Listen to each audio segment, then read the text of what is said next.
What's up, welcome guys, although there's only two of you at the minute, Devil and Maiden, but two is better than none, and what better company could I ask for at this first summer 2021 out and about live stream at TSP TV. It's been ages and ages. What's up, Trip, since we've streamed live on TSP TV. Might even be the first stream of the year. As you know, we are streaming, or were streaming more regularly over at Reality Decoded, but out and about seems more appropriate for TSP TV. So here we are. This is actually my third attempt to go live. Actually, let me get rid of the thing, because we've got a critter. I'm down by the lake. I don't know if you can see.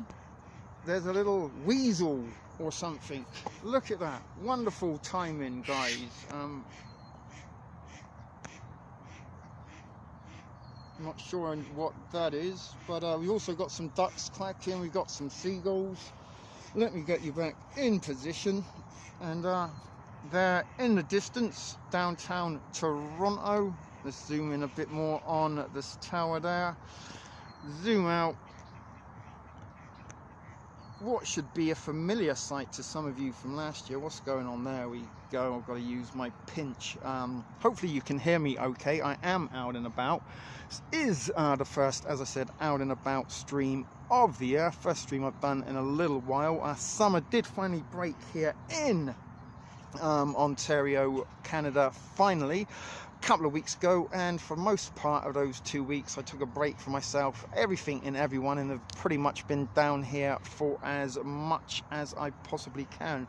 If I zoom in a little bit closer, sorry, this is a little bit difficult out and about. I feel a little bit disorientated. I don't know if you can see that. We've got some birds, some feathered friends, which we will plan on trying to feed shortly. There we go, that's the optimum view. We've got a tree. This is a little spot I do like to come to that I call Paradise Cove. Don't know if you can see, there is my first fire pit of the year. Let me give you a little closer look at that for anyone interested. I put that together a couple of weeks ago actually. Stack that up. This is where I am. That's my little spot. There's the thrift bike. Collected a lot of firewood. Hopefully we will be sparking up a fire at some point. As I said, let's come down and have a little looky look where we are. Hopefully you are still streaming. There's another little bird come to say hello. A couple of ducks over there. There is Lake Ontario. The other side of that lake is, of course, New York State. And again, there is the Toronto skyline. Not the warmest day. In fact, it's quite cloudy and overcast. It was nice and sunny when I left. But this is the spot I like to call Paradise Cove. Come down, not exactly that prepared for the day. I just chucked my smokes and my camera and my tripod. I got a bottle of water and some ramen that we will be feeding the ducks with, because it does seem to be that the feathered friends down here at Lake Ontario do enjoy the ramen as much as I do. So we're up to 4 folks now, so that's good. As I said, I did try to stream a couple of times previously. Third time's a charm, as they said. And just to let you know, some of those duckies have come to say hello. So you know what? Well, we've got them here.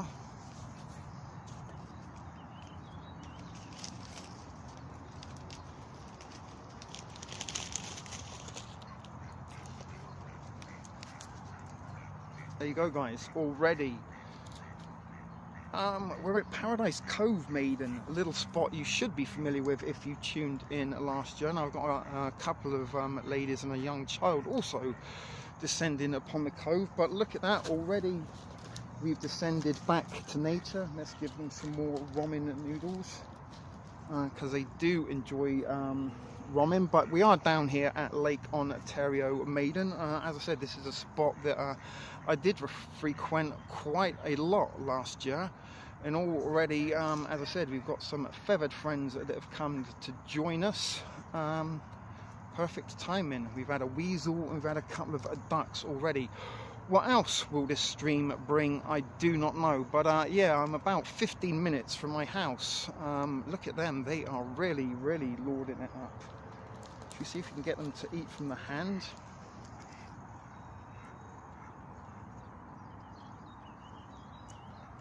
No, he doesn't want to know, he's just pruning it. It's almost like the duck knows that he's on camera and he's trying to look as handsome and elegant as he can. Now, they've actually been keeping me quite company a few times in the last couple of weeks that the weather has got warmer. However, today it is only about 15-16 degrees. Flip-flops and shorts are not exactly the most appropriate of attire for this afternoon, but as I said, when I left my home it was very, very warm and sunny because there was no cloud. But since the cloud come over, they're spreading messages to their duck friends. Oh my goodness, we've got a bit of a duck fight.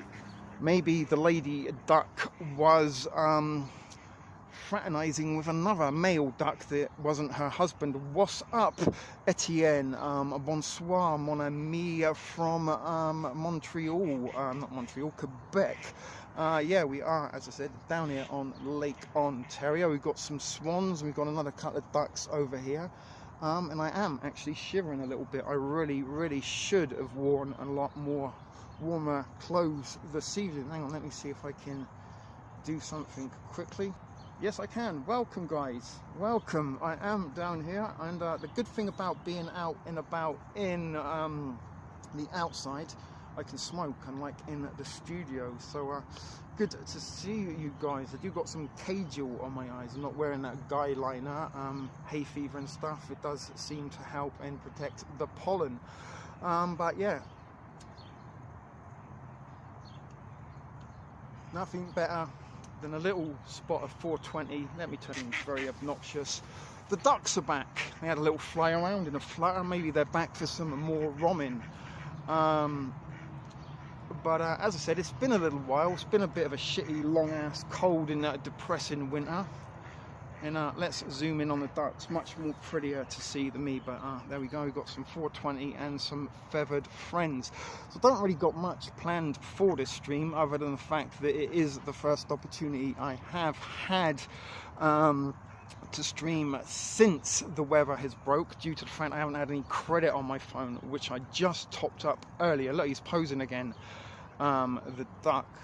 And we have had an awful lot of warmer days than today, and I'm also sort of in the shade, so what sun is trying to break through at the moment isn't exactly doing me much benefit. But I have had a lot of sun in the last couple of weeks. We've had probably about 8, 9, maybe even 10 days of pretty much picture perfect summertime conditions, warm sunny skies, cloudless skies. But we've also had a couple of overcast and cloudy days. But tomorrow it's going to be 8 degrees. We're dropping below double digits, and I believe that is why it is starting to get cooler as the day does progress. It isn't actually windy here today. We have had a lot of wind in the last couple of weeks. Let's chuck some more robin.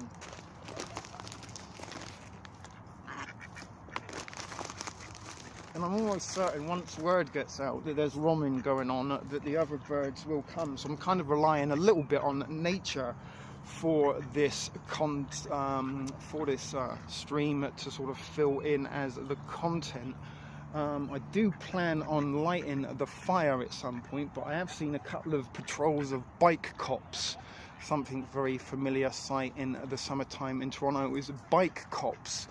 And if we're not there on COVID patrol and making sure people are sort of keeping their distance and abiding to the draconian measures that have been put in place. But this is a little place, as Maiden said, it is a nice spot that I come to get away from the world. And it is a little spot, as I've said before in the stream, I christened Paradise Cove in last summer. Lots of laughter and shenanigans and streams from this spot. Now, I did do a little bit of recording since I've been down here, but somehow it felt quite soulless doing it without you guys. And I did put an upload the first time I came down to the beach. Actually, it was the second time. The first time I just wanted to sort of get my solitude and sun on. But the second day I come down, it was a little bit warmer. I did do a little bit of recording and uploaded to TSP TV, something I don't do these days very much because it is so shadow banned. And as I said, I tried to stream 2 times prior to this, even scheduled it via YouTube, and both times nobody tuned in.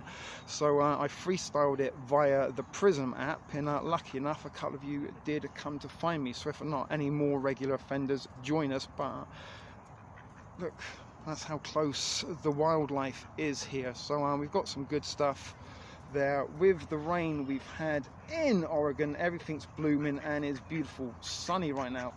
Same, we did have a lot of rain yesterday. Everything is pretty much in full bloom, although some of the leaves and trees down here at the lake are still a little bit late to blossom, but my neighborhood is alive, and the sort of smell and freshness of springtime is well and truly in the air, although today there is a little touch of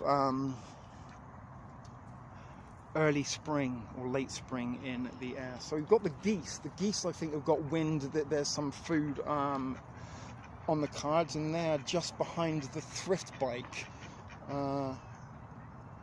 Oh, I liked as guideliner, link to Prism. Prism's just a streaming app that I use to stream with Devil. It's just like software that gives me the ability to sort of put the intros in.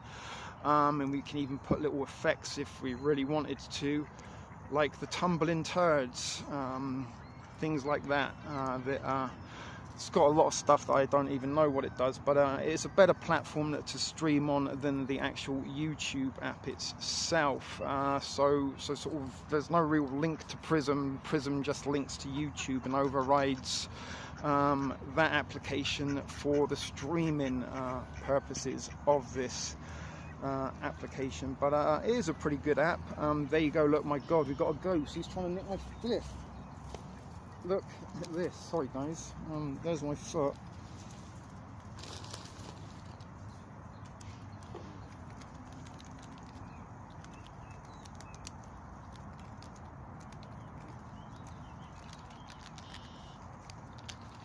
Look how close I am. I'm not going to try and touch him. You want some more?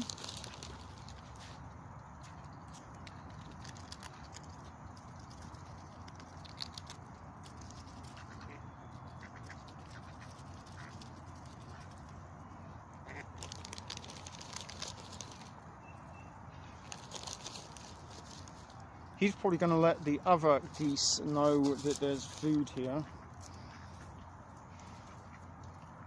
Geese don't scare easily, no, and they're very, very tame down here. Quite a lot of people come down and feed these birds, and some of them may even be familiar from last year. I don't know. The geese, there is a couple of them that do have like identity tags on them. He's literally in my lap. Let me kind of come around here.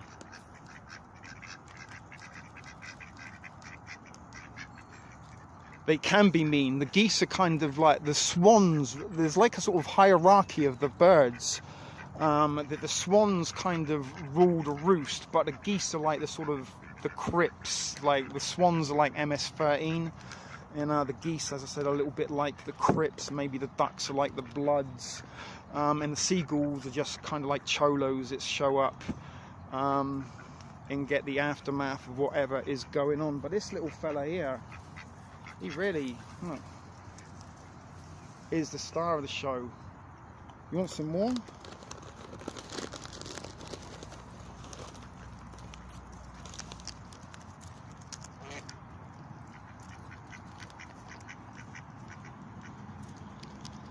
Isn't that amazing? Yeah, ducks are chill. My mum actually loves ducks, and I'm quite fond of them as a result. There he is, he's getting a little bit there. Look at his lovely orange feet and his colours. Not sure if you can make out the colour as much as I can in real life. I saw a bald eagle attack a chicken right in front of me once, and the eagle won. I quite imagine that the eagle would, but chickens can also be quite vicious. I've actually been to a cockfight in Bangkok. Not like men cocks, chicken cocks, you know, those kind of cocks. and they actually put a chicken in against a snake, and foolishly I bet on the snake, but that chicken ripped the snake to pieces with its claws and that kind of talon thing on the back of his throat.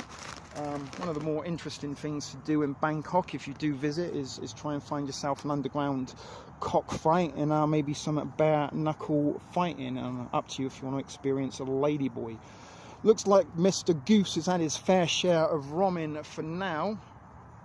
But yeah, there was a couple of eagles in sort of birds of prey fluttering around earlier also, as I was making my way down here, and this is a great spot for wildlife. And as you can see, there is in the distance the Toronto skyline, so we're not exactly that far from civilization. And I can actually get to this location in less than 15 minutes from my house. So this is how close my retreat and serenity is to where I live. Fuck me, I'm not even smoking my spliff after I lit it, but it is a much more pleasant view than the thrift store studio that you are more accustomed to. And you know, if we those of you that do tune in to Reality Decoded, we do stream in black and white, so hopefully you're enjoying this full color 720 pixel HD stream. And as I said, I am streaming off of my mobile data, so I'm not sure how smooth it is. Let me know if there are any glitches or buffering issues, and what the picture and sound quality is like. Hopefully you can hear me all right.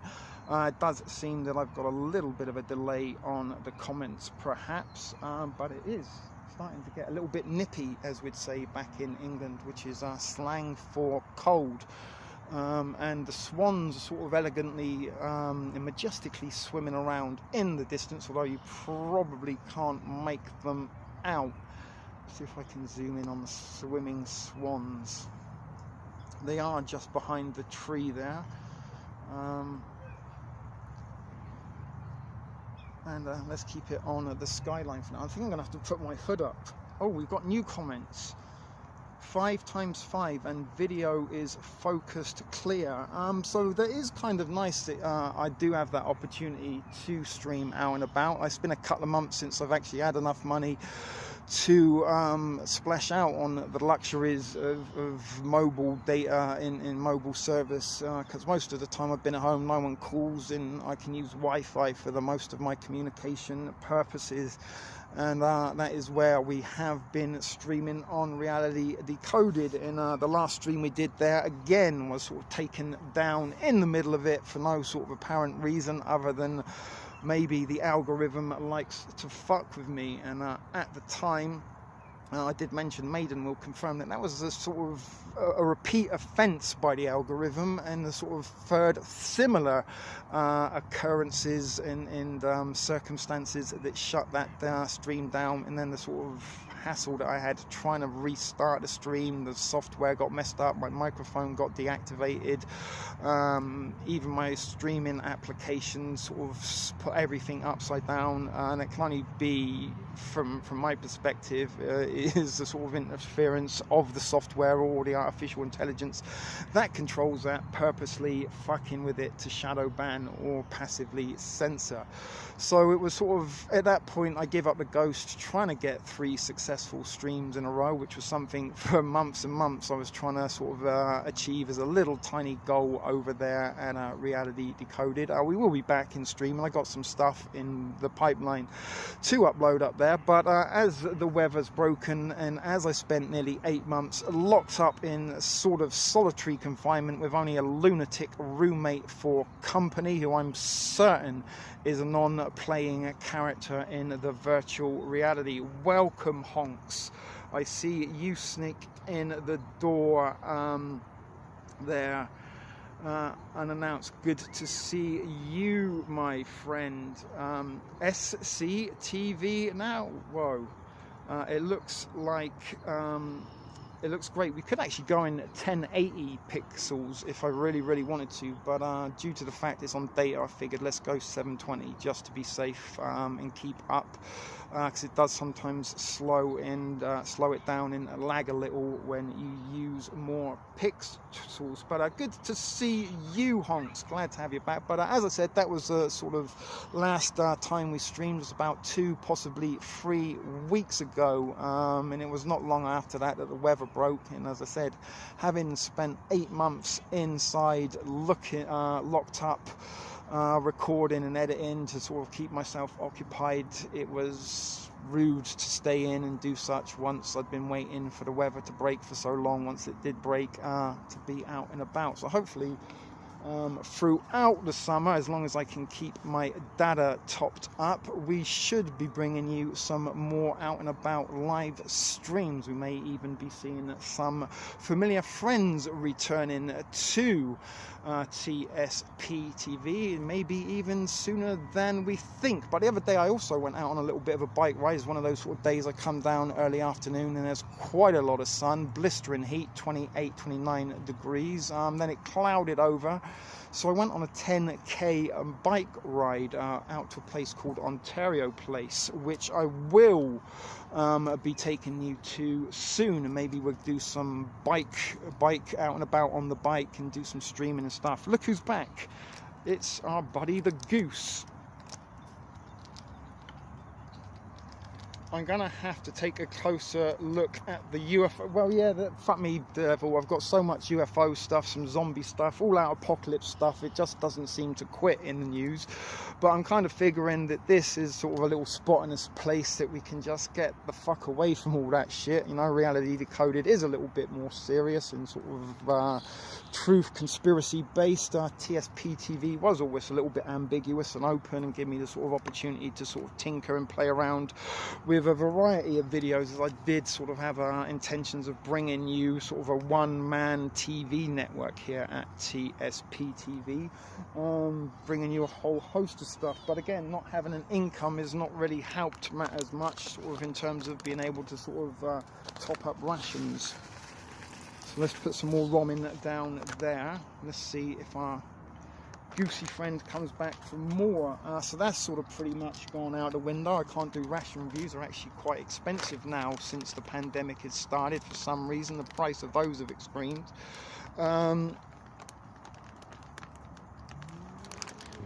Yeah, well, they've got until June, apparently, Devil, to provide all the information that they have as part of the sort of reopening after the lockdown in the United States. And it just hasn't quit.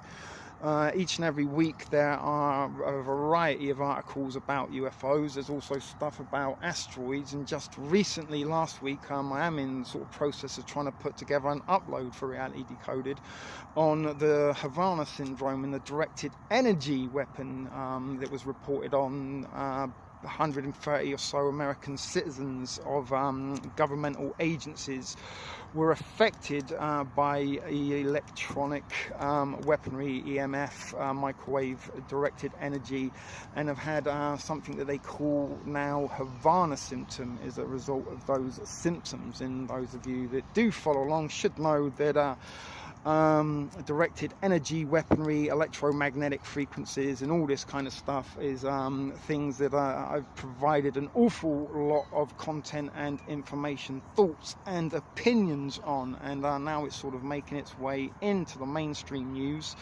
There has to be a purpose for it. But the Pentagon, as I said, they should be releasing whatever it is that they have on UFOs to the public as part of that lockdown legislation, reopening and stuff. And they actually sort of prioritize that higher than vaccines in reopening and all that kind of shit. So very interesting enough. And those of you that do know, for the longest time that I've been, in fact since I've been a YouTuber, I've been telling you the next false flag is coming from outer space, and it looks like the seeds are pretty much been planted and are beginning to bloom and blossom. Well, they don't. You're talking about the directed energy stuff, Maiden. They don't know. The government is saying they don't know what weapon it is, and without the weapon, they can't actually lay claims that this has actually happened. And it is a little bit, again, they're pointing the fingers at the Russians and saying it's all to do with the Russians, but we do know sort of with propaganda the best way to deflect any sort of thoughts that you might be up to no good is saying that your enemy is up to the exact thing that the exact no good that you're up to, and blame it on them, and that way hopefully the finger won't be pointed at yourself.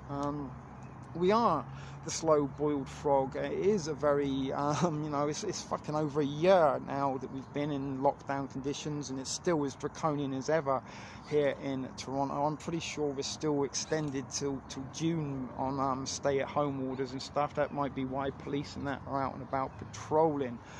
And it's been, you know, like nearly 14-15 months since I last had a paycheck or last had a job, and you know, in 15 months I've not been able to have any sort of disposable income to top up the pantry, which is still holding up. I've still got a good couple of months worth of beans and ramen left, but pretty much all the good stuff, the rations, the MREs, the sort of nicer luxury items, snacks, granola bars, nuts, all that shit, that is gone long ago. Russia. Yeah, always blame Russia for the things that you're doing. You get it, Honks. Maybe we catch up with you, Honks, because you're a Torontonian that some folks may be familiar with from last summer. But we'll certainly do it away from the Queen's Park and those Chris Guy cultist types that frequent certain demonstrations and protests. But yeah, maybe while we're out and about we can get together and have a chat, and you can say hello live on camera, not be one of those shadows in the chat room. They're up to 7 now. We've got a duck. The ducks are back, and he was literally sat right next to me until I told him that the ducks were back. But it is great. That's what I kind of like about coming down here, because it is a wonderful way to get back to nature. It is the sort of shortest amount of distance that I have to travel in order to get as far away from my troubles and strife as I possibly can. And being down here has certainly made a difference. And even sort of, although today isn't warm enough, I do have a quite a decent tan going on. But as I said, I do have some intentions of trying to light the fire, but I don't want to draw the attention of the bike cops.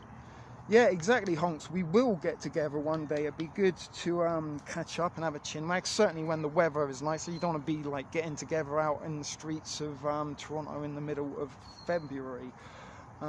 Devil, whenever something new comes up with the narrative, I try to find historical records. Nothing is new, it's usually reintroduced. Yeah, history repeats itself, as the saying goes, Devil. Now, an awful lot of on the Reality Decoded group on Facebook, I have posted an awful lot of patents recently regarding the sort of technology that is being alleged that's being used on these CIA operatives. Is it exclusively reserved for sort of governmental officials, or, you know, is it being used on the citizens? And is the fact that the US government's so upset about it is possibly because it's being used against them instead of for them?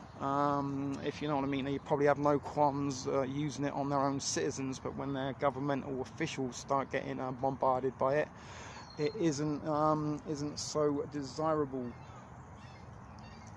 The history of the UFO is everywhere, but as I said, there is an awful lot of information that I have shared in recent weeks over on the Facebook group Reality Decoded. If I haven't been streaming, I'm trying to give you a little bit of go up to date with some goings on behind the smoke screen and cover of the pandemic.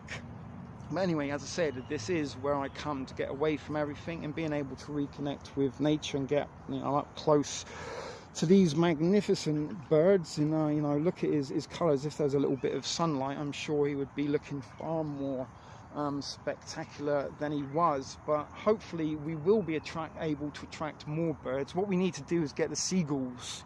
Once the seagulls get wind of food, they usually send out a little bit of a cry, and then the rest of the seagulls flock and get their feed. and it is usually when that happens that the rest of the birds get wind of what's going on and will descend upon the food source. Maiden's mum just went to Roswell on a trip. My God, I'm actually starting to shiver, and I am in, like I said, summer attire. Let me kind of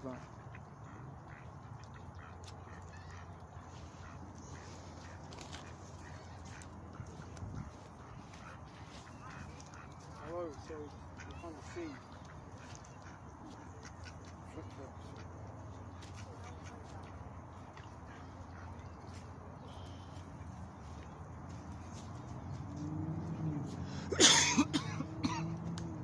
Someone's coming down with a boat now.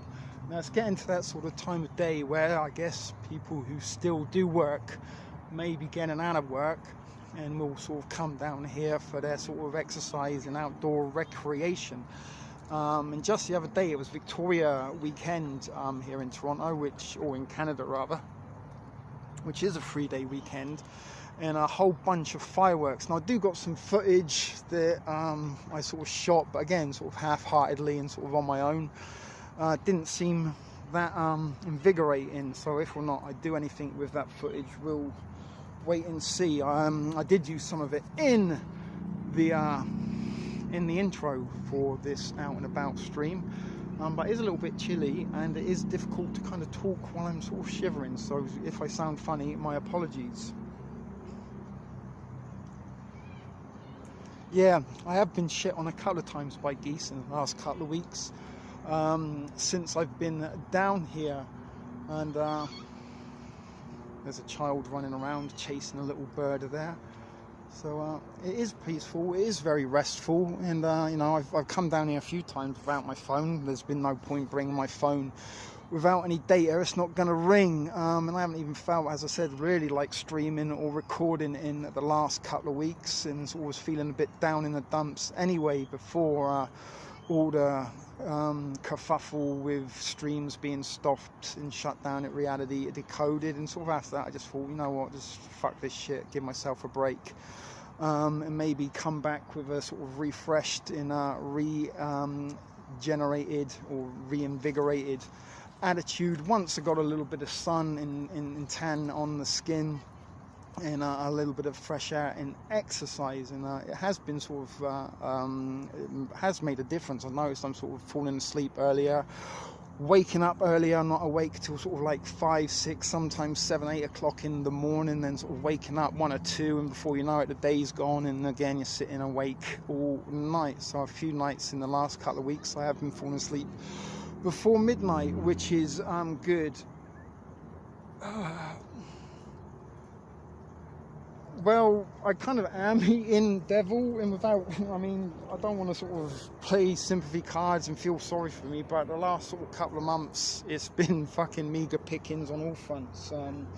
I've run out of weed and cigarettes a couple of times, and I try to eat only sort of once a day to make it last as long as I possibly can, and when it is possible I will grab a few fresh groceries from the store, but again I haven't really had much of an income coming in to be able to lavish on luxury items, so mostly sort of bologna, eggs, potatoes, hot dogs, cheaper items that you can get an awful lot of for your money is been my diet. So yeah, I kind of am, but not as much as I should do. And once upon a time the perk of my profession was that you know, I got to eat for free as a cook and a chef in some of the places that I worked. That was one of my privileges of all the extra stress and hard work that I put in to my labor in the kitchen, was you know, I got to eat at a restaurant mostly every day of the week for free, and I got fresh veggies, fresh fruit, all the sodas and juices and steaks and stuff that I could possibly want. So that took a little bit of getting used to. But yeah, it's been a bleak couple of months. I really was under the impression that sort of all my troubles would be over by March, and by that the sort of my inheritance and all that stuff that was left to me once my father passed, I was hoping, or was told, it would be ready by March. So I kind of sort of stockpiled as much as I could until March, but it's now almost June, so I'm almost 2 months beyond that date, and sort of what little I've had left since then I've had to sort of spread and stretch out as much as possible. And again, sort of not streaming doesn't help matters either, in terms of, you know, the only source of income that I do got at the minute is via tips for my streaming endeavors, and without streaming then there's less likelihood that the tips will come in. So that was a little bit of an investment, buying some data for my phone, was to be able to get out and about and be able to sort of stream more regularly, and try and bring you some more interesting content out and about that is real and unscripted. And as I said, so that's a little, you need sometimes money to make money, so hopefully a few tips will come my way, which is a shameless plug if anybody wants to put some tips in the tip jar. Let me see if I can do that now.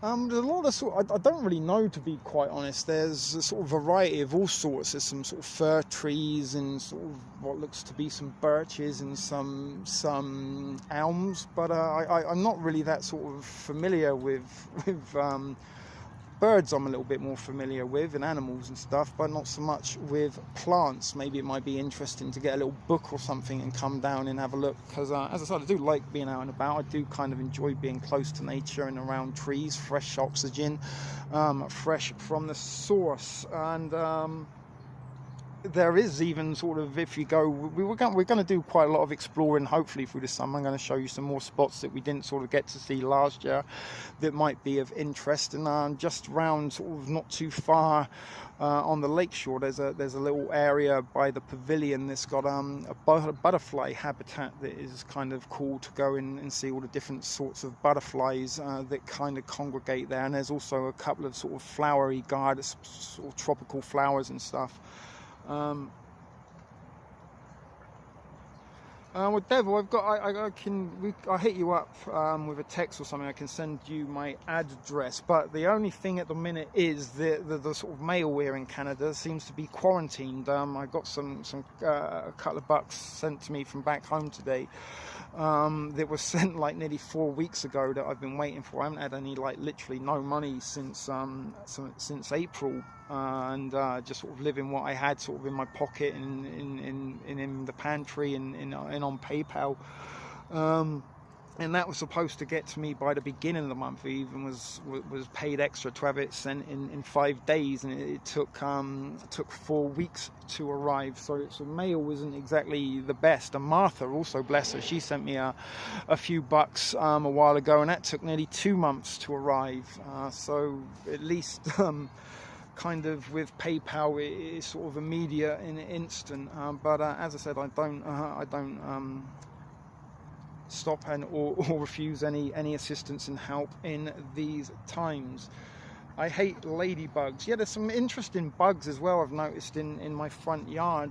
Maybe we'll kind of check that out. As I said, I do like insects and birds and wildlife and stuff, and it is all of interest, and it's all content that is free, unlike sort of having to go to the sort of dollar store, which is what I was doing. And the purpose of putting that pantry together was for times like this. However, nobody kind of, I think at the beginning of all this bullshit, would have thought that 15, 16 months after the fact we'd still be in a situation of lockdown and social distancing and all that. And you know, for the first sort of few weeks, I think most of us were all, I get back to normal soon, and normal never seems to reappear and seems further away in the distance.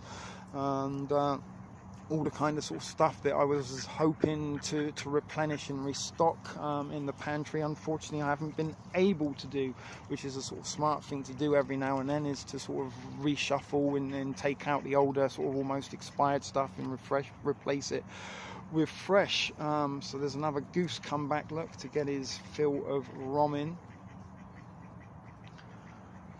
So as I said, it's been a sort of meager couple of months, to be quite honest, and the sort of depression before the weather broke was getting quite crippling, to the point of, you know, what's the point of even getting up and out of bed today? And, you know, a couple of times thinking, my goodness, I wish I never even woke up. But nevertheless, I managed to grind out yet another winter here in Canada. It was hopefully will be the last winter I may have to endure, although I do like to self-harm, or used to self-harm, so if not, I sit down and put a 10th winter just for the sake of saying I did double-digit Canadian winters. I don't know, but I do have intentions. That's my spliff. You can't eat that, you silly goose. But I do have plans and intentions to get somewhere warmer, particularly Belize. If or not that happens in the next few months, I don't know. It's hard to plan anything with so much uncertainty, and when you know, your sort of destiny and fate holds in the hands of the things I hate the most: banks, governments, lawyers. Yeah, they're never coming back. Honks, normal's never coming back. I'm thinking, oh my goodness, that startled me. Did you catch that? That was quite epic for you there. Stunning real life, up close wildlife footage. David Attenborough, or Richard Attenborough, I can't remember which is which. Richard Attenborough is Jurassic Park, David Attenborough is the wildlife one. He couldn't have got better footage for that, and it was brought to you in HD. But no, it wasn't. It's sort of, you know, once the sort of realization that normal's never coming back, then sort of, fuck, I am in pure survival mode now. And as I said, I'm entirely grateful and thankful that I did go out of my way and religiously, week after week, put a few bucks worth, as little as $10, sometimes as much as $50, even $100 a couple of times worth of food away in the pantry for rainy days. And there has been a lot of metaphorical rainy days in the last 16 or so months. In the last 8 months of winter, I think it's October, end of September was sort of the last time we felt weather similar to this, that you could sort of feel comfortable outside. It's just been even more miserable, sort of being stuck in, cozied up, with less to sort of enjoy, to sort of get you through those longer, darker days. But now, you know, I'm quite happy and content to sit out here for hours on end. I sat out for, I think, 11 hours the other day, just down here on my own, looking out at the lake and the birds and the sort of people, and you know, the dogs and stuff come down here, dog walkers. It's always nice to sort of live vicariously through others. The South will rise again, indeed. I kind of, let's all whistle Dixie, and get that rebellious sort of nature on, you know. Goodness.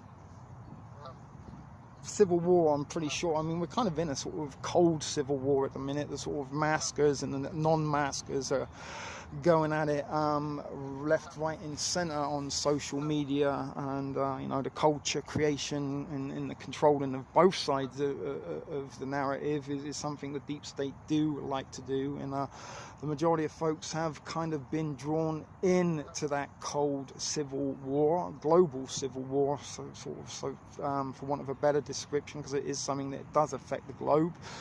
But certainly in the United States, I do feel that there's an awful lot going on to sort of try and ignite a second civil war down there, and there does sort of seem to be those former sort of southern states are sort of being a little bit reluctant and resilient towards the sort of lockdown that might escalate into something as 2021 continues. It is the sequel to 2020, the year that brought us COVIDian nonsense. And as I said, we did a stream a little while ago, All Out Apocalypse, which I did have sort of intentions of bringing you a second part to a few weeks ago, before the YouTube algorithm started to fuck me and piss me right the fuck off.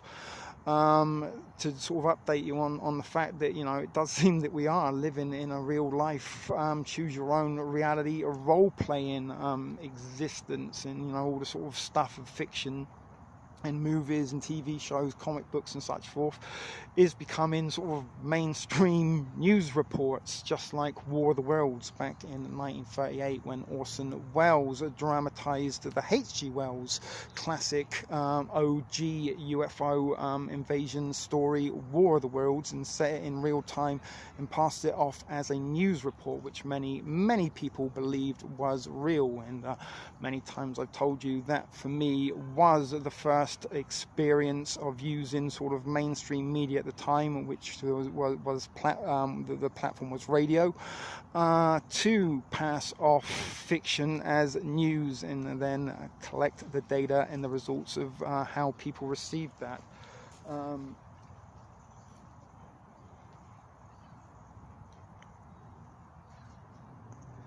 Yeah, I mean, there's also been quite a lot of talk of, Quebec leaving Canada. It wants independence, and Ontario is I think has been a lot more strict than Quebec in terms of lockdown measures. Yeah, good old Florida. Everyone loves to hate on Florida, but they've had sort of stadiums and sporting events and things going on. I believe Texas also has had a couple of big sort of stadiums opened up to everybody and anybody.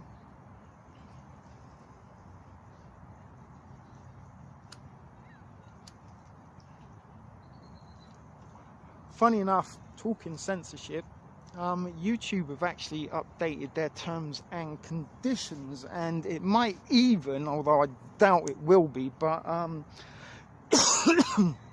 looking at it, it could almost be beneficial for sort of smaller non-monetized channels such as me, in terms of being able to use copyrighted material in music and stuff. And now it does, it doesn't help really, it only helps YouTube, but YouTube can monetize non-monetized channels that aren't in the PayPal partnership, not the PayPal, the YouTube partnership program that sees YouTube paying you 55% of your earnings and keeping the 45% for themselves. They can actually monetize now non-monetized channels and keep all of the revenue for themselves. And if you kind of use copyrighted material, they will put ads in the video on behalf of the owners of that. And the bizarre thing is that sort of all of I shared a couple of the screenshots and stuff in the Discord group for some of the community strikes and some of the reasons that my videos get blocked on Reality Decoded, and one of which was for 18 seconds of music that was blocked in French Polynesia, and that resulted in the entire stream being censored. But I can go on to the sort of studio app on the laptop, because I do have a computer at home, and you can do an awful lot more on the YouTube application on the internet and on the computer than you can on your phone, and it does actually give you the option to sort of remove or silence any sort of censored material and allow your stream to be seen. So I have done a little bit of that to make sure some of those efforts and ship video productions do get to be seen. And as I said, I do have some intentions to get back. Tomorrow is going to be fucking cold, wet and miserable in almost like winter again, below 10 degrees. So we might do a Reality Decoded stream tomorrow night. It should start. It just needs some dams just need a little poke for them to completely break and the flood waters to open. So yeah, let's hope something like that does, because big tech and their censorship, and that they control the fact checkers and control the community standards and such forth. They are flexing their muscles a little bit too much, and are sort of overstepping the boundaries of freedom to be able to speak and express opinions, and stuff that does go against the narrative. Sorry, I'm a little bit out of practice, and I'm also a little bit kind of self-aware of being in public talking on my own to a phone, although I don't think there's anybody in close proximity. I might even go and try and grab those 2 chairs if I can and bring them over. That'd be quite nice to sit down there. Honker. YouTube has already started adding on 3 and 4 5-second commercials at the beginning. Yeah, they have. I've noticed that myself in recent weeks. It's almost hard to find a video that doesn't have an ad on it. But like I said, that might be a little bit of a plus for people like me who kind of, you know, aren't monetized, don't really want to monetize.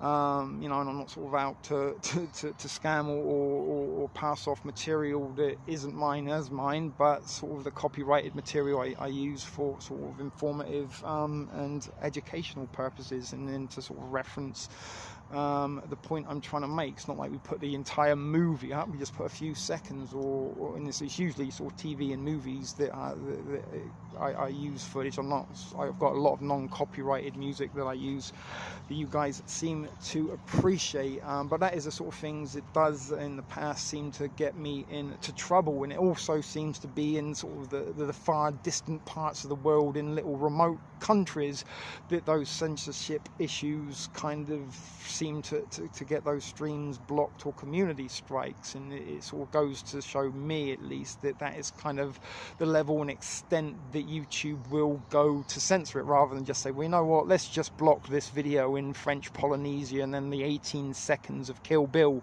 soundtrack won't offend anybody, let's just remove it from YouTube completely so nobody can see it. Seems a little bit extreme, if you know what I mean. And is that just the excuse, you know, just like they brought down Al Capone with tax issues. The tax man brought Al Capone down, and once he was brought down, they locked up. Same with OJ, you know, they couldn't pin the murders on him, but eventually they got him on some shoplifting charge, I believed.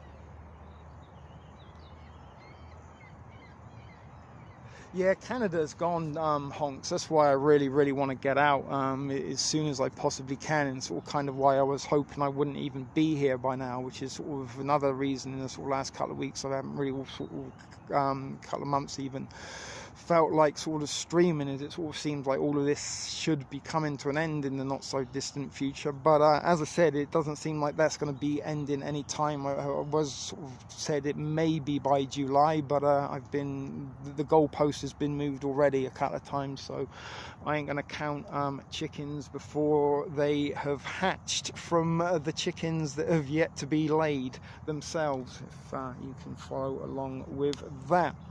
And you know, like I said, I'm desperate to get out, because it is turning very North Canada up here, and it's quite a lot, and sort of almost every day I see sort of a couple of patrol cars going around my neighborhood, and a few times I've actually seen the police out on horseback, even once or twice down here.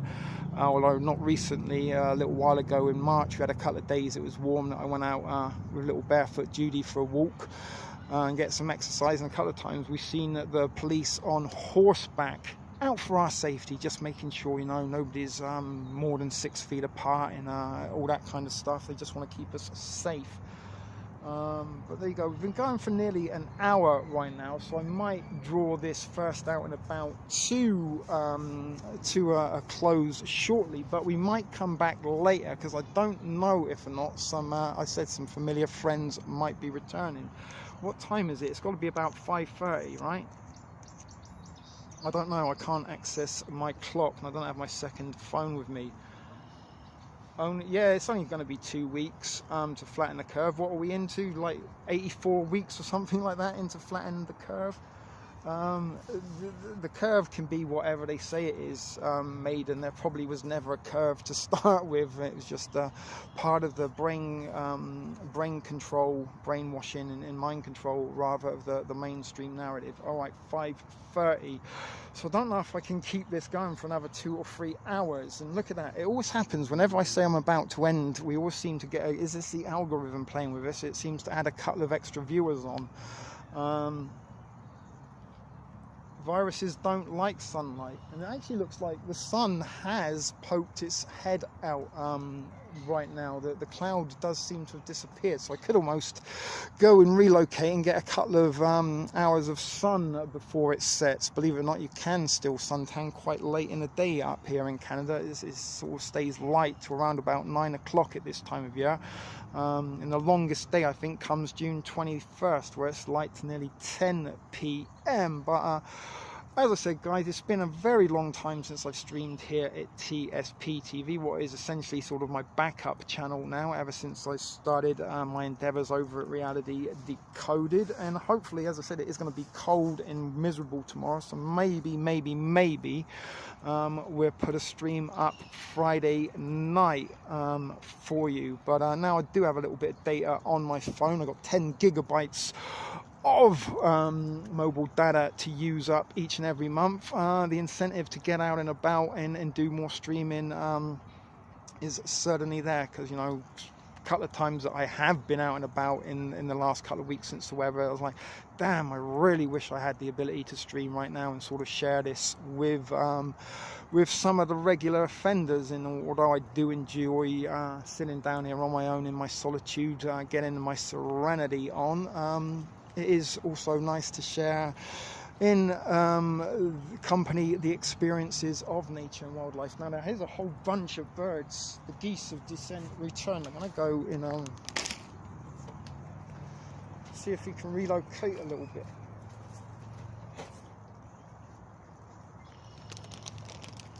And see if we can get the geese a feeding frenzy. Oh, for sure, we're going to get a feeding frenzy.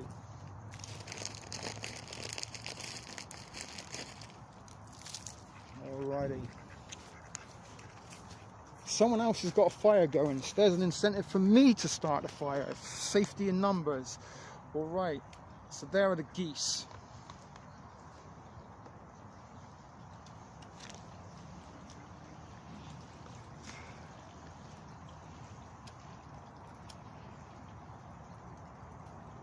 But it certainly is good to see you guys. I did actually get a message from Glynis. It was a little bit worried where I was, although she's not watching.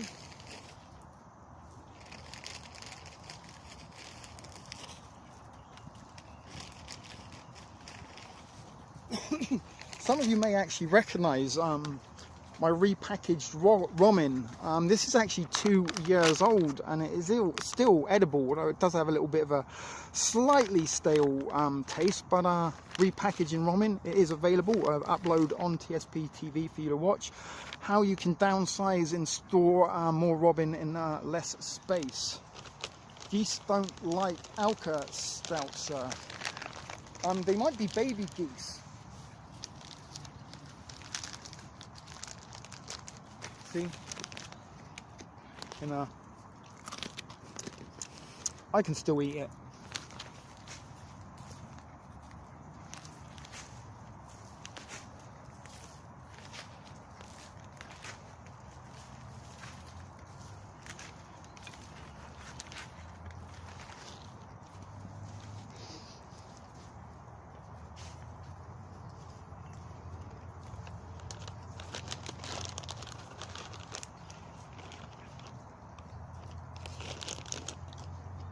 Another one.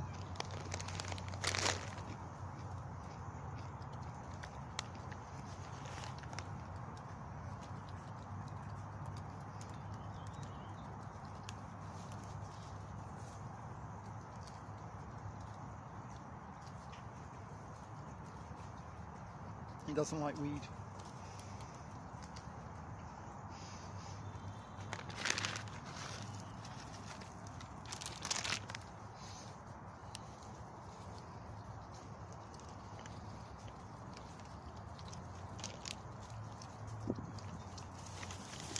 See, the geese chasing off the seagull.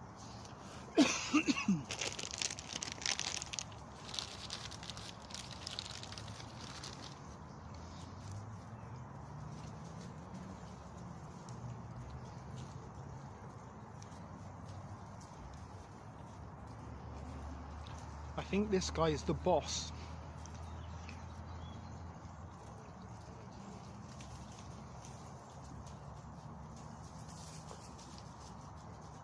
I have to keep. I wonder if they get stoned, Devil.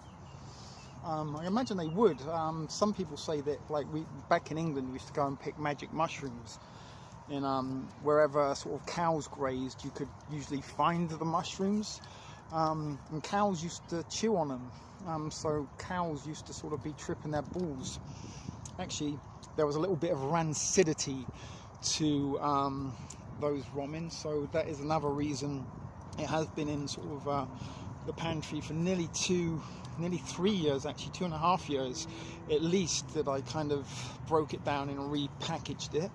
And it has served me incredibly well, but as I said, it is getting a little bit stale. I mean, it is still edible if you were in an absolute emergency, but it's only like maybe a couple of bucks worth of ramen that I am wasting. But the ramen that I have eaten over these last 16 months have been worth their weight in gold. As I said, at the time when you buy them for 10 cents and you've got plenty in the pantry, and you've got all the access to the food in a professional restaurant that you can eat for free, you know, you kind of fuck 10 cents on a ramen. But when you haven't got the access to that food, you haven't got an income, and you haven't got anything else to eat, that 10-cent ramen is worth $1 million. Well, maybe not that much, but you know what I'm saying. You get the point, I'm sure. Certainly be nice if you could send me some buds, Devil, but I'm pretty sure that is a felony and a federal offence to send what is considered narcotics across the border, although it's actually legal here. It'd only be illegal to send it one way. But that is another thing that I was sort of lucky that I stockpiled at every chance that I could. Sometimes they have like the ratty ass shake for like $30 an ounce. Sometimes a little bit better shake for $50 an ounce. And every now and then I used to sort of buy a couple of ounces of that and chuck it in a tin and forget about it. Well, I had the ability to still restock and replenish my bud. And again, without that shitty ass shake that you would turn your nose up normally, without that I probably wouldn't have smoked at all. And actually I haven't actually run out of weed in the entire time that it's happened, but I have run out of cigarettes. There, I've actually got one more bag of ramen.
Look at all those birds, guys.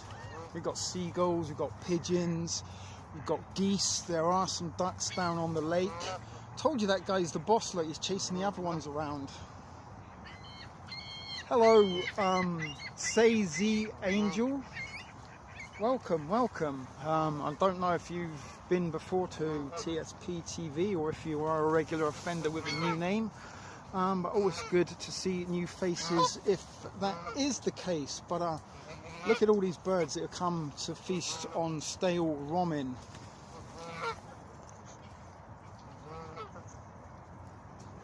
Yeah, do it, Devil. Although sometimes it is a little bit, you know, like when you're hungry and you see pictures of food. Some better eyeliner, thank you.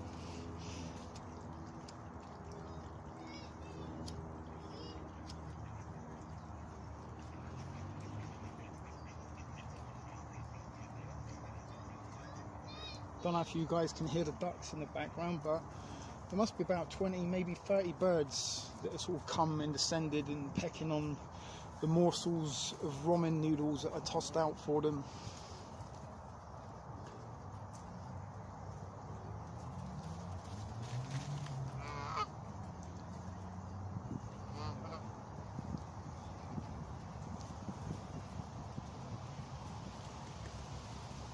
See, that one is a bully. Look, he doesn't like the other ones.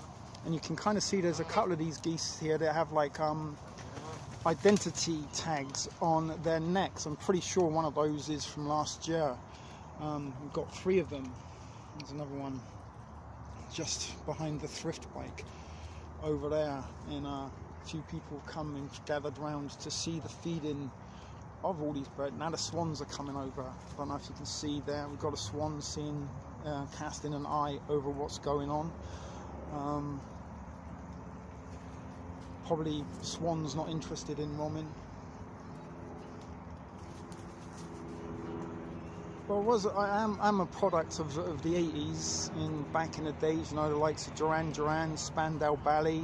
They were all guys with guy liner. David Bowie, Gary Newman, all those guys back then used to put on a dab of guy liner.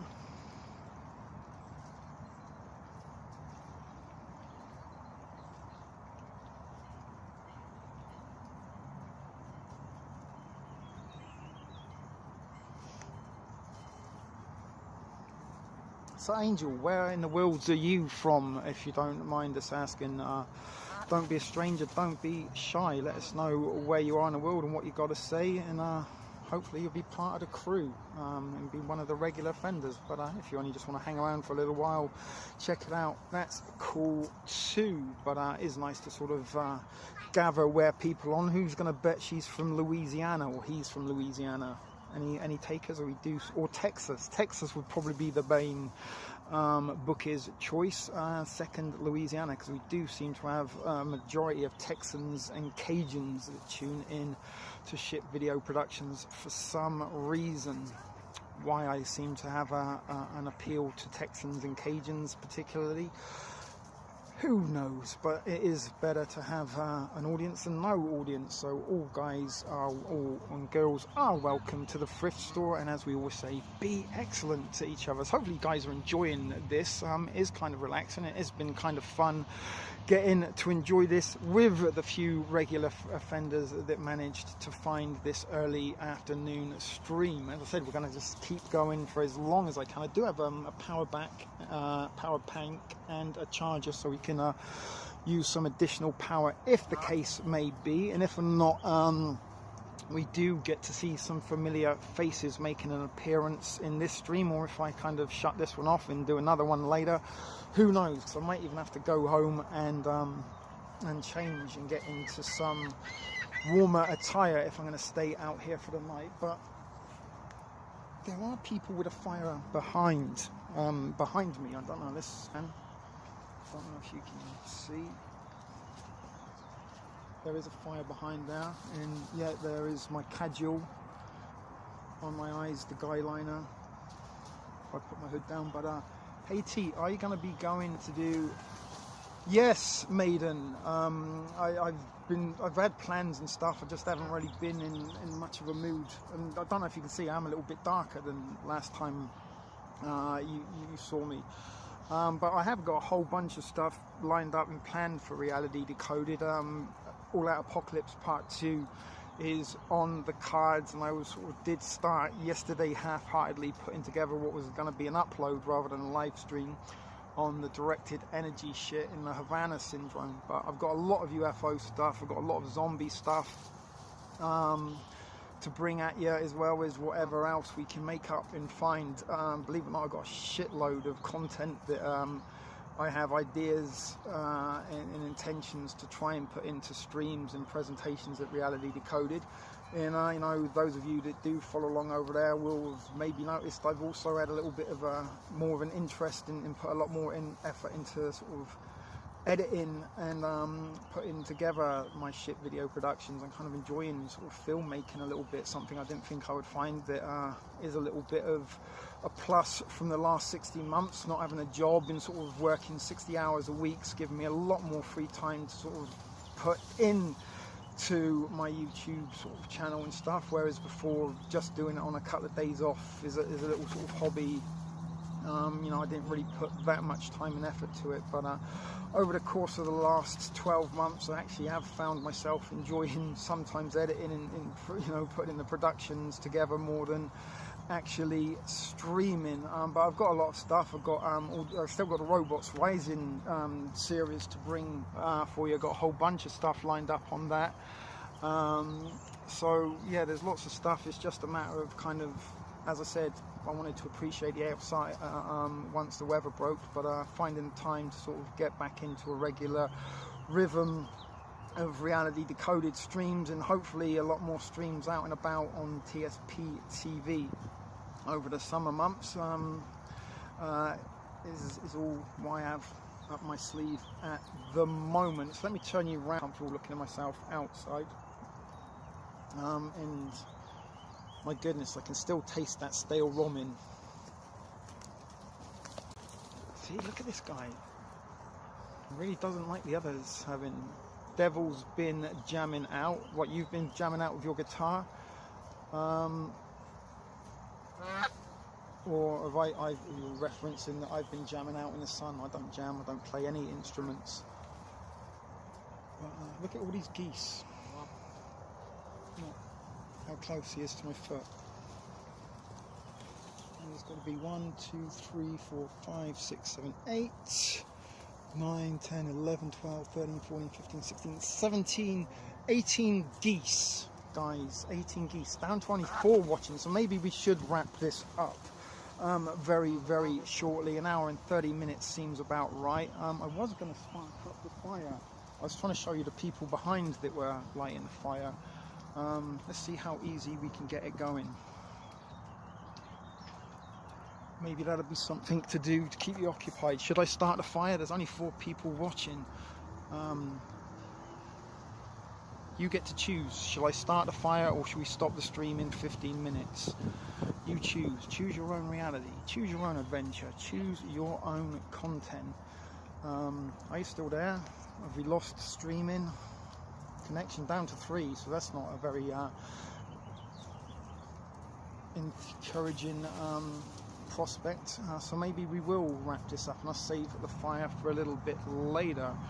It does seem as though I have lost all communication. There's another couple of geese coming in on the act. Are we still there? Okay, ATN is still here. Good. I get a little bit worried sometimes when we get sort of radio silence, because sometimes I wonder, is the stream stopped? You guys getting buffering? Am I just streaming to myself? As I said, what is it? Nearly 5:30, 6 o'clock almost. Oh God, there's a woman. There's a goose in my pocket.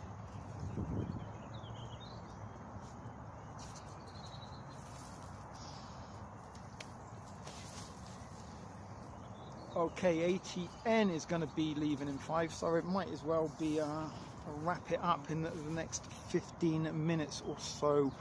If that is the case, cue the Gusset Girls. Devil and Etienne. I still call you Etienne out of habit, but I know it is Etienne in the French pronunciation. Maybe I don't know, Maiden's got little ones, it might be dinner time for them. Wherever they may be, or school, homework time, stuff like that. It's a bit weird streaming in the afternoon, but as I said, I did want to sort of get back into practice of the out and about live streams. It's been such a long time, and as I said, first time in a couple of months that I have had any data on my phone. I thought I would take advantage of it, although it wasn't the most warm and sunny of days. Although there was sun, and there is sun, it was cloudy for most of the part I was down here. unfortunately, and my intentions was I was going to do a little bit of tanning, and then sort of once I sort of got my tan on, I was going to come over here for the evening and stream. But seeing as I couldn't tan earlier, I come and started the stream a little bit earlier. Down to 3 folks watching. We didn't get to the double digits, but again, it is the afternoon, so maybe people are out and about, work, school, that kind of shit. So we'll keep going until Etienne gets himself to work, and as I said, we will probably wrap this up at the 1 hour 30 minute mark. Yeah, it's very peaceful, and you know, again, this is like literally 15 minutes from where I live. We did actually on one of the first streams I ever did down on the lake. I attached the camera to the handlebars of the thrift bike and rode home, maintained the stream, and it only took about 10 or so minutes. So it is literally a stone's throw from where I live. In the peace, in the serenity is pretty much priceless, because when you live in close proximity to somebody that you'd probably rather not be in close proximity to for such a long duration of time, it sort of puts your wits at end and sort of makes you want to do things. What's his name? Jack Nicholson in The Shining, you know, when he went a bit stir crazy and killed his family. So it is, as I said, nice. I'm kind of happy to sort of get up in the morning, have my coffee, have a spliff, roll down here and spend as much time as I can. And I'm pretty sure as it does start to get a little bit warmer, because it still is kind of considered spring here, and you know, the beginning of May started with a horrible cold and miserable week. It was sort of 3 degrees, 7 degrees. We even had a little bit of snow and ice, although not much to sort of be a nuisance. But a week later the sort of weather finally broke, but it is still kind of sort of springtime, and although we had a few summer-like conditions last week, 35 degrees one day, which is 85 for you south of the border.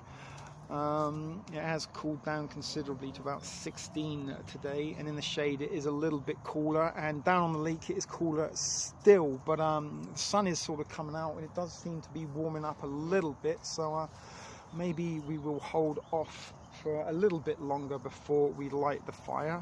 But it would be nice, as I said, my plans were to sort of get a bit of sun for the day and then maybe try to catch the sunset, because the city, when it lights up, does become very pretty, and we get that sort of magic hour where sort of dusk becomes night. There's also a full moon at the minute, and I think there might even be an eclipse or something going out, and this is a perfect location to see in the full moon down here. And it was actually quite picturesque on Monday evening or Sunday evening. No, it was Monday evening. I come down here with little barefoot Judy, and we sat and watched the fireworks and the sun go down and the moonrise, all that stuff.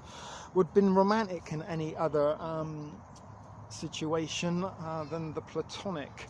So I'm guessing we do have a little bit of a delay, but look, the geese are still here, so they've been company for me and for you. And again, let me know if you enjoyed watching the geese feeding on stale ramen or not, because we can do this as much as we like. This is free and unscripted reality, and for some of you, like Devil has very similar surroundings, but I do know little Nancy, our favourite Cajun agent, wherever she may be, she also enjoyed the out and about videos, because it's like a little bit of a vacation, a staycation, but a vacation to somewhere she might not get a chance to. And also JBG, Judy Bell, she used to like the lakeside stuff. Don't know where she is right now.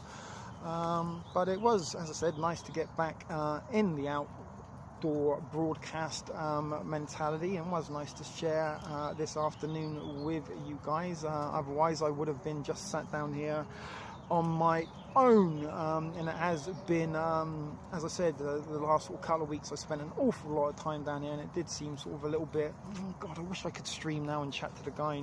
Yeah, no, that is a plan. As I said, now I have data to burn, well, not necessarily to burn. It certainly will be something we will be doing a lot more of.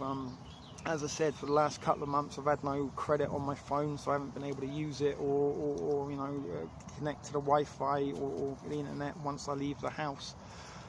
And as I said, last summer we were out and about quite a lot. I stayed down here for days and days on end. We brought down my Dollarama bug out bag and made a base. We made tents. We made lots and lots of fires, lots and lots of prison ramen.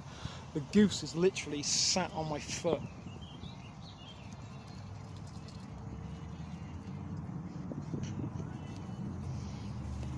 He didn't like me stroking him, but he's quite happy to sit on my foot. And it is cool scenery. Like I say, this is sort of part of Toronto that many people wouldn't consider being Toronto. Most people think of that, the tower, you know, and the maple leafs perhaps in cold weather. Yeah, well, I can even text you, Devil. I can do that now. I've got texting calls.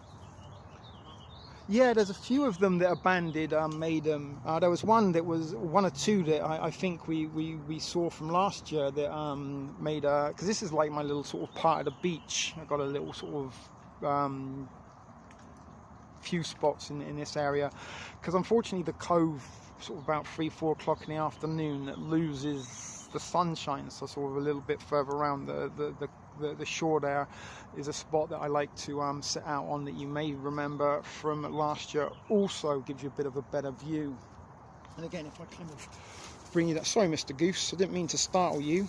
Look, they cleared up nearly all that ramen. That was nearly 10 packets of ramen, because there was about three bags in each one. But I don't know if you can kind of see around the corner there is a tobacco.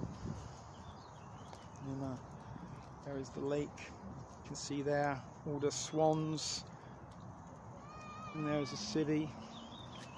You kind of turn around this way. Those buildings have got a little bit bigger than they did last year, and there is, as I said, what I call a couple of bits of firewood there. Actually, you can make a good catapult out of that. But you can kind of see in here, look, when you're coming a little bit closer like this, I built the sort of starting fire, so there's a lot of sort of kindling, dry leaves and dry grass and stuff underneath there, and a little pile of dry thin twigs that hopefully won't take much to ignite. And that was, as I said,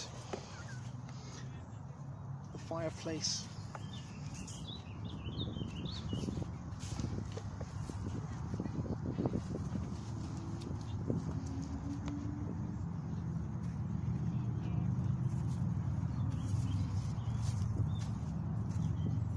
I have built and used a couple of times. So there is, as I said, there's somebody down there having a fire. So I am inclined maybe to start it up. I don't know, we've got 6 minutes before I did say I was going to wrap it up, and we're up to 6 people watching now. So let's see if we do get any last minute gussets. If we get, I don't know, 8 or 9 people before 1 hour 30, we'll light the fire. Otherwise, maybe I'll go home, get some warmer clothes and come back. Although with the fire I would feel warm. There's a lady about to take her canoe out. I do see a lot of people canoeing and stuff there, but I am starting to shiver a little bit. So it might be a good idea to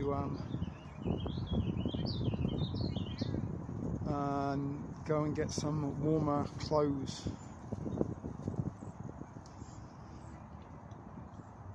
There's a swan. So we didn't get to see any swans feeding. They were being a little bit diva-like, perhaps, and not interested in the ramen. There are a couple of swans now sort of ducking down and feeding off the bottom. They do like to get the fish.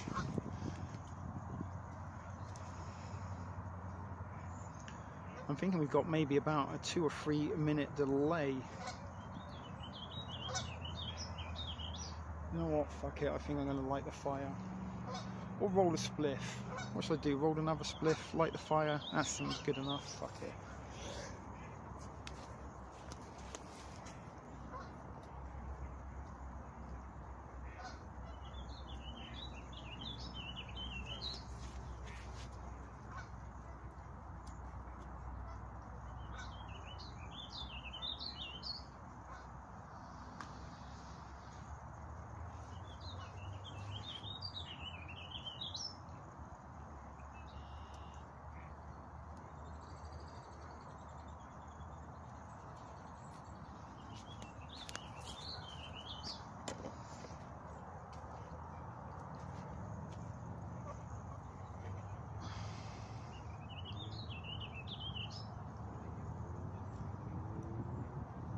we're already starting the fireside show, Devil. It looks, I didn't catch your comment, but the fire's lit, and we just used a normal Bic. Didn't use any of those fancy fire lighting things that you use. And once we got the smoke and the wind, that should take hardly any time at all. 420 is good. Yeah, I'm gonna roll. So excuse me if I don't. You've got the beautiful chirping of the birds. This is almost like ASMR, natural wildlife. The fire's going really well already.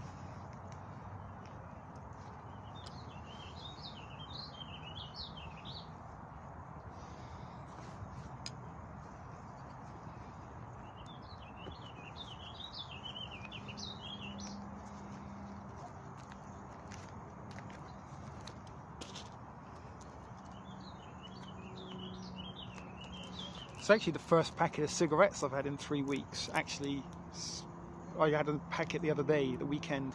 But this is the first cigarette packet I bought for myself in nearly 3 weeks. And cigarette certainly tastes good when you've been smoking dried up carpet tobacco for almost a month. But there you can see the fire is already going. We've already got a flame, and the smoke is getting... I gotta go for a few. No worries, maiden, do what you gotta do. As I said, no obligation to stay for the duration. And again, if you want to be a sweetheart and let anyone know that we are streaming live on our social media platforms, that would be great. Maybe we'll get a few more regular offenders tuning in as we progress. But I decided, fuck it, let's Kramer it and just keep going for as long as we can. Remember when he took the Saab out for a test drive and they just kept going on whatever little gas was in the tank?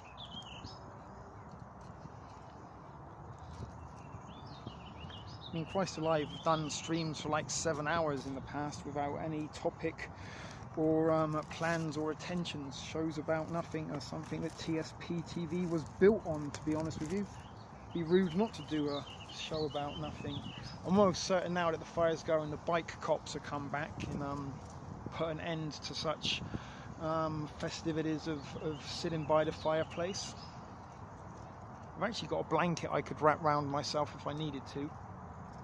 I don't want to look like that old kind of Eastern European hobo.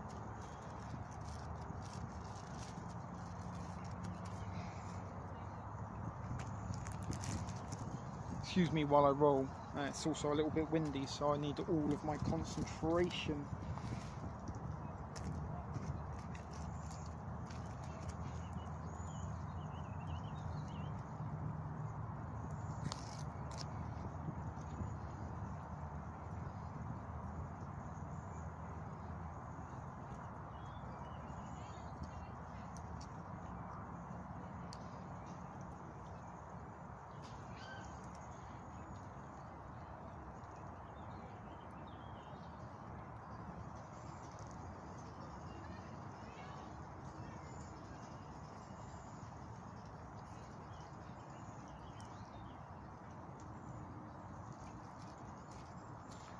I am still here, guys. I am, as I said, just in the middle of rolling.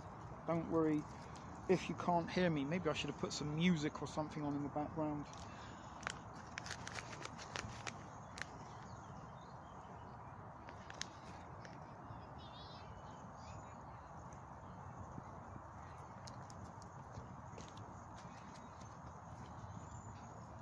Alright, I'm nearly done actually,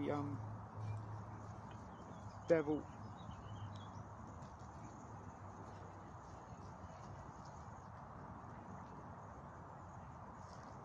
Oh dear God, the ramen. I really shouldn't have eaten that ramen. I think that was one of the older bags, because I used to do it quite often and regularly, repackage my ramen noodles, as some of you may be familiar with or remember. But as I said, some of them are nearly 2.5 years old, and I'm surprised they sort of tasted as good as they did, although the rancidity is sort of leaving a lingering aftertaste.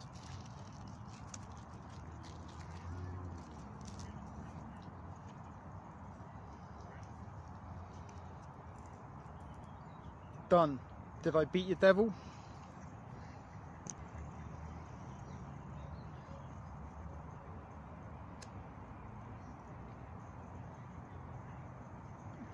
quality.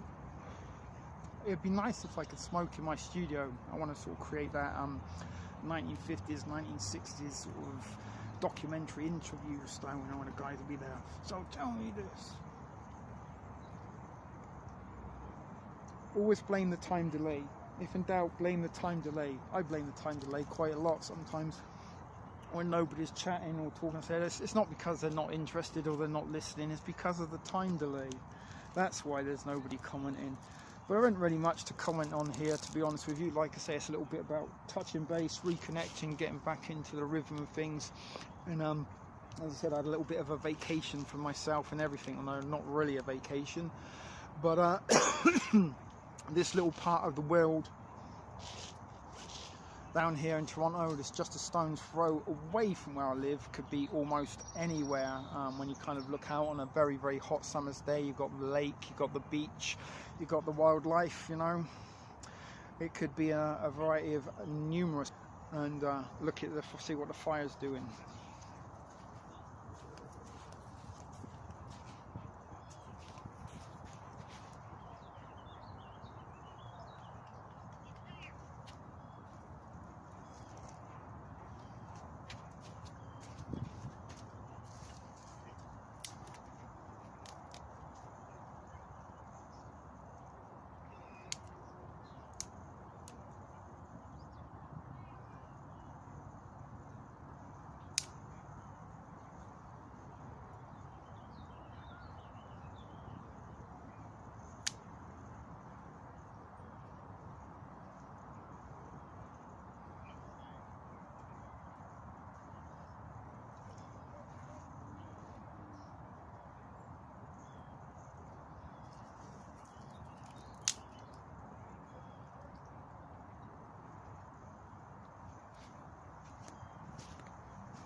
So, as I said, we've got smoke, there is heat. I just put a few extra twigs on there to contain the heat, let it get nice and hot in the center, and hopefully that will flame up.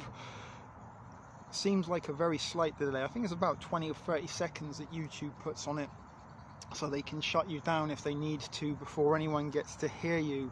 Some of you guys would have experienced that in the past. Still a couple of lingering geese, little pigeon come over there to pick up the straggling pieces of romin. Actually quite a few pigeons just come down almost on cue. It's like I've scripted in we've rehearsed this with the wildlife. Maybe I have been doing that the last few weeks, Dr. Dolittle in it, with my animal cast.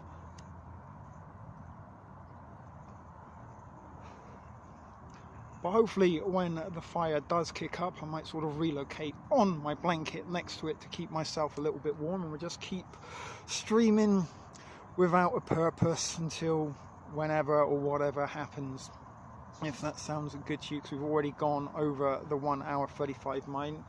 It does buffer periodically though, doing it now.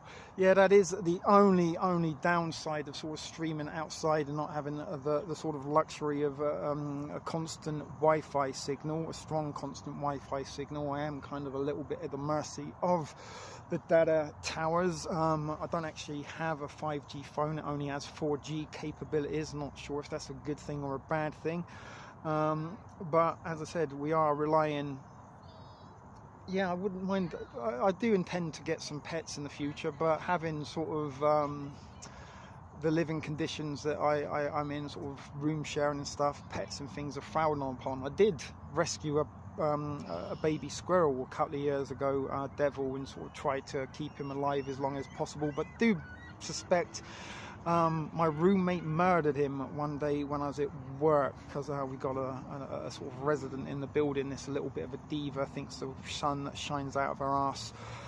They didn't like my pet squirrel, but I did find a baby squirrel that had been discarded or abandoned on the street, and I was nurturing him in feeding him with a syringe, Devil, for a little while, until I come home one day to find him what seemed to be poisoned.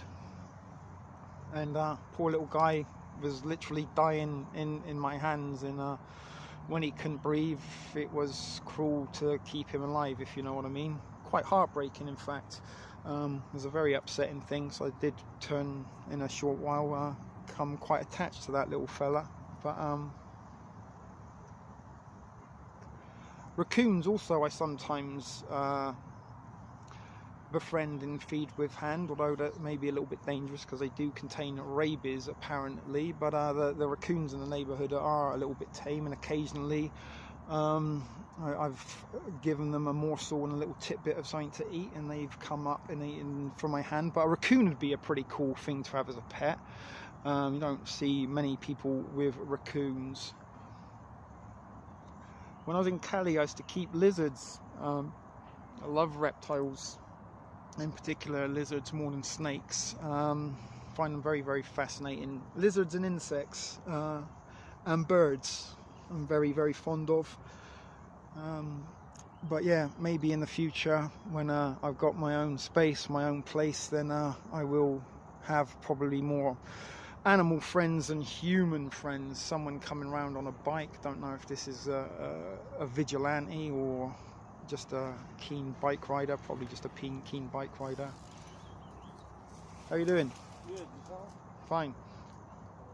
Got one of those cool bikes with the big wheels. It's sort of like mountain bikes, but extreme mountain bikes, all terrain. We still do have a little bit of smoke going on with the fire. I might have to go and give it a little bit of a blow, perhaps.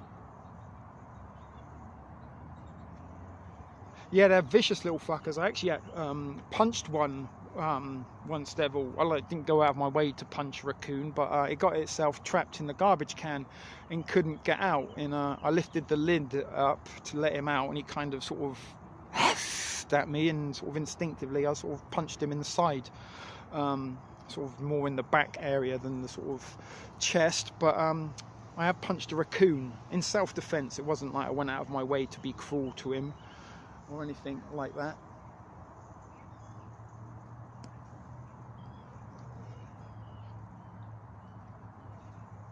They really are. They don't quit. They're finding every last little ramen. Do you have a fire? What about any more ramen? Do you have any seasoning for the ramen? I'm pretending to be the goose. Animal Magic, Johnny Morris. Probably a show Americans won't know anything about, but as a childhood program from yesteryear on the BBC, I believe, which used to take place at a zoo. And the main character, Johnny Morris, was the zookeeper, and he used to talk to the animals and used to do voices. This ramen is very, very delicious. I must thank you. It makes a treat and a change from bread. We can only get to pick up the scraps. The gang leader of the geese doesn't allow us. We're just new blood. I think he's watching us now. Let's go. Come on, Mildred. We've had our share. Let's not get into trouble. You'll have to raccoon everything you own. Yeah, they are nasty little bastards, but it would be kind of cool to have one with a bandana on a leash or something to take out for a walk in the park. Seems to be a couple of girls on bikes making their way down here now. Hello.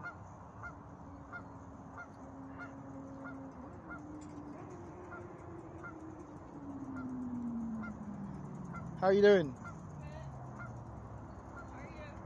Yeah, I'm good. I'm just streaming live my fireplace and geese. Enjoy your evening. Yeah, you were a swamp geezer. Oh my goodness, girls in yoga pants. That's not going to be good for the soul. Let's try and get this.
I thought you said those girls have an English accent. No, the geese. And they're Canadian geese. Maybe I should have done a Canadian accent, eh? I'm a Canadian goose. Look, they're all coming back to see if there's more rom in. Hopefully we'll have a little bit better luck. It did seem to sort of die out a little bit. Maybe we need to get some more tinder on our fire. But it was still smoking. It might have taken a little bit of a while. Hopefully we'll have more luck now. Let's go and throw another bunch of...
I might be burning up my weed. Last year's crop was destroyed. That would make an amazing fire. Yeah, that was I crafted that the other day. They're just stacked on top of each other. They could fall down at any given minute. But hopefully now, like I say, we've got some flames going. That should start to be much more impressive. Maybe I should go and relocate next to the fire.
Yeah, I'm going to try and keep it a little bit contained because it's a big fire pit. It does burn a lot of wood and gets a little bit out of control, but for the moment I'm just trying to get like some hot coals, so once I got some hot coals I can just toss the wood on little by little to keep maintain a little bit of heat. But you got to kind of get it going to get it going, as I'm sure you know, Devil, but I am a bit of a experienced fire starter, and may even have some arson charges on my youthful record. Actually, you can see one of the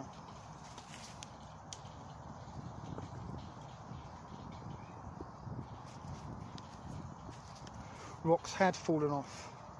But now we've got some heat and some embers going at the base of that fire. That should really get going now. There's nothing better for me than sitting next to a fire, next to a lake, fresh air, and the stars and such forth. But I'm going to come back to my little stoop to sit on. And you've got the fire going, and again, getting the smoke in your face isn't very, very pleasurable, the only downside to a fire. But we've got our campfire, we've got our geese friends. Really and truly, I should have had some hot dogs and some marshmallows, but certainly things that are a bit luxurious at the minute. Although I've got some wieners, not wieners, what are they? Vienna sausage in the pantry. Maybe I should bring a couple of cans of those down and stick on a stick and cook up at some point.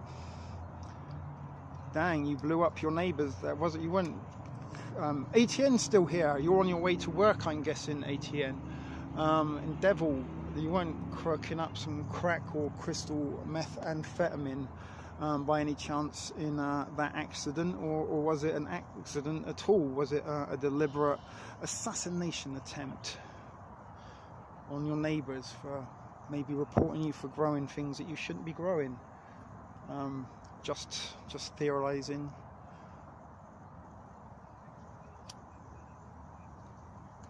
As to why you may have blown up your it was a big fire, and it did draw attention. I could quite imagine. I actually burnt down a warehouse in my hometown that made it onto the local news and caused £250,000 worth of damage.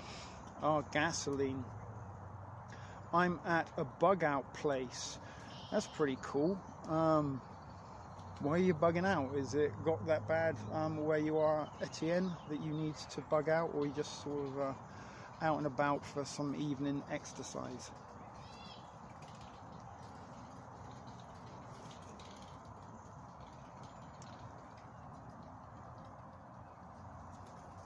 See the bully geese?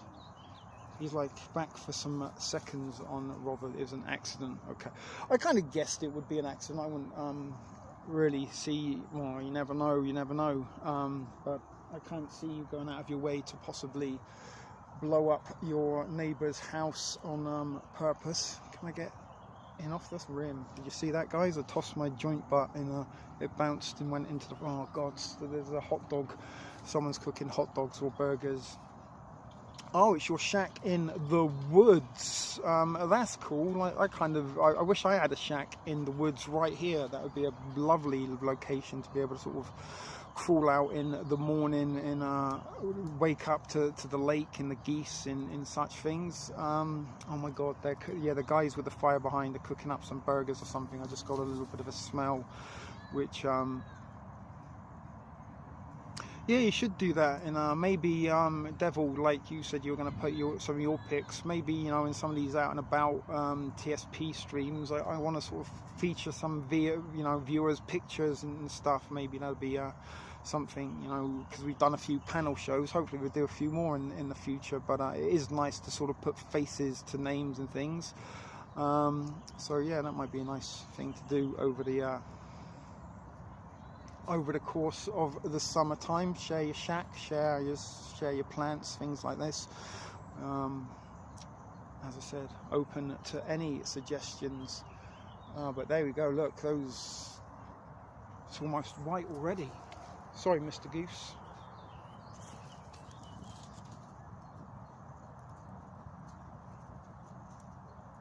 That's kind of what I wanted to do, just get that whiteness going. And maybe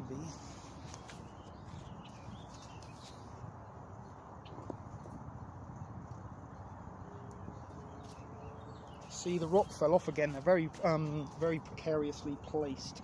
Actually, there's some more. I don't know if you can hear that. There's a helicopter flying around.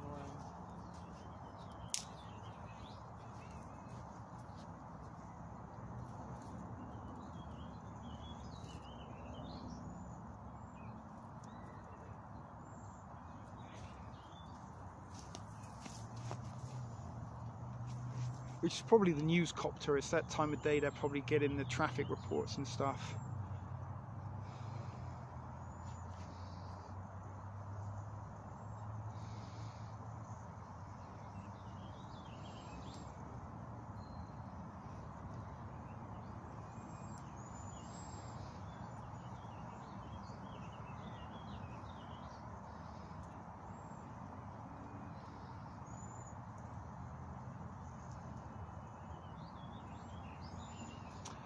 Yeah, to be honest, Devil, it's hit and miss. I don't use it as much as I probably should do, because it's a really good platform to sort of keep in touch and sort of have real-time engagement with folks, and kind of similar. Sometimes I feel like I'm the only one sort of sometimes making an effort to share information, but yeah, Discord is one of those sort of things. It's hit or miss. I sometimes use it and have a little bit of traffic going on, and some days you can post something on there and it's cobwebs.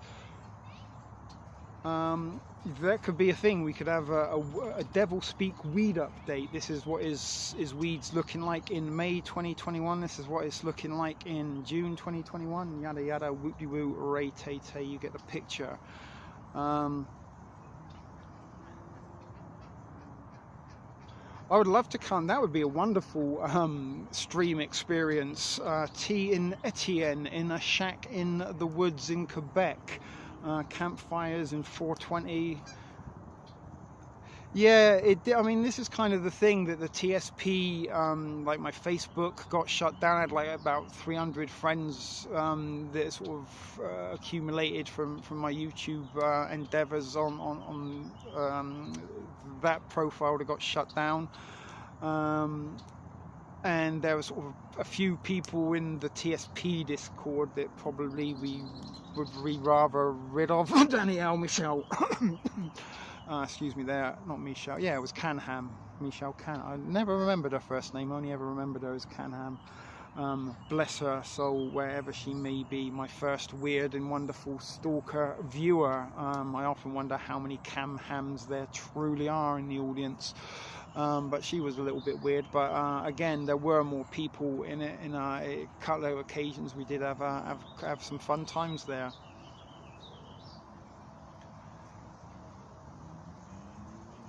Yeah, I mean, I made a funny anti-meme the other, or at least I thought it was funny, of a kid with like a special needs helmet licking a window, and the title was you can take the window licker to the window, but you can't make him lick. A little bit like the horse to water cliche. That Devil, I do not know. The last I heard from her daughter was that she had broken her phone, and I did sort of send a message in reply to her daughter and said, listen, if she has having a little bit of difficulty, then maybe I'll try and do a little bit of crowdfunding among the Thrift fam, because I'm pretty sure people wouldn't mind helping out our little Cajun agent get herself a phone, because she never misses a stream lover, and you know, she hasn't been around for a little bit of a while, and she's sort of part and parcel with the fixtures, really. It sort of doesn't seem the same without our emojical Cajun agent watching down there in Louisiana. But I didn't hear anything back from it. As I said, I'm pretty sure we would have been able to have mustered up a few bucks to get her a phone, because you can pick up phones relatively cheaply these days, couple of $100. I put a hole in my mask so I can lick the window. That would be a funny meme. Actually, I'm going to see if I can find somebody with a mask with their tongue picking out and make an anti-meme of that. I'm trying to keep a lookout in the corner of my eye as well for bike cops, but there are people behind me with a barbecue, so you are allowed to have fires for food, although I don't have any food with me. This case kind of almost makes the sort of campfire feel a little bit pointless without something to cook up on it, but it's more for the sort of aesthetics and the what's the word I'm looking for, atmospherics, and the soothing nature of the crackle. But yeah, we've got a lot of smoke going now, so the heat is really there, so we won't have to worry about getting it lit from here on out. And as you can see, I do have a pretty big pile of firewood that I collected earlier before my stream ready to go. So I'm nearly up to 2 hours now. It's been such a long time since I've streamed. It seems like hours. Sometime I could cook a goose or a pigeon or a swan. That'd be quite delicious. It'd be like sort of being King Arthur, or in medieval days they used to eat swans and stuff back then. But you're right, there's lots of wildlife like squirrels and raccoons and geese and birds, and you know, this is, in the winter it probably wouldn't be as much fun, but there certainly is an awful lot of food. I mean, we just saw 17 gooses that come right up to my foot. I'm pretty sure if I had an axe or something I could have clubbed one round the head without much. You know, it's not like you have to be an experienced hunter. You could literally just grab one by the neck if you had fast enough reflexes. And like I said, if I had my bug out bag, I could have hit it with an axe. But no, we don't really want to have to go eating geeses or ducks unless we really have to. But as I said, there is an awful lot of food and water in a very short distance from where I live. And again, you know, it's not exactly the freshest of water in Lake Ontario, although it is a freshwater lake. You'd probably be advised to purify it. But I do got a couple of those life straw things. I might have to sort of come down and test that out. Perhaps drink straight from the lake with my life straw, see if I live or die. But you know, it's a very good point that you make, Etienne, or Devil. Cook a goose. That, you know, this is sort of survival instinct. Just using things that were around me on the beach. I constructed a fire pit that could be, you know, purposeful. You could put you know, you could cook on that, heat up water, and obviously keep you warm. And gathered as much sort of firewood that was in my close proximity. I dragged a couple of sort of driftwoods out of the lake and let them dry out a little bit, the most I can for later on. And again, sometimes having a bit of damp wood to toss on the fire kind of keeps it going for that much longer, a little bit like the smoker in the barbecue effect. But there's nothing, there are things I like better than a campfire, but having a campfire in the crackle, that is a wonderful way to spend an evening. And again, people go out of their way to buy firewood and come down here and sit on the beach for a couple of hours when there is an abundance of firewood around. The wind is starting to get up now. Yeah, that's the other thing, because they do eat, although there's like ice cream bars, you know, a couple of ice cream stands and hot dog trucks and things around here, and a couple of like sort of beachside cafes. So they get to eat a lot of sort of junk food and pizza, as well as bread in my Robin. But yeah, you're right. They might sort of taste a little bit like fast food or McDonald's McGeese. I heard they're still picking, like there's so much ramen left around, they'll be picking out for weeks. But I do got a blanket I can sort of wrap around me if it does get unbearable. And lucky enough, sort of riding the bicycle, it's only 10 minutes home, it will warm me up. But I do have a rumour that maybe some familiar faces might be down in the area between sort of 6 and 7, so I don't know if it is a little bit of a stretch to try and drag this stream out until then. But as I have started the fire, I sort of can't really leave now. Junk food eating geese. They do, my god, there's fucking hundreds of them now. Let's go and have a little look out at the lake at the geese. See?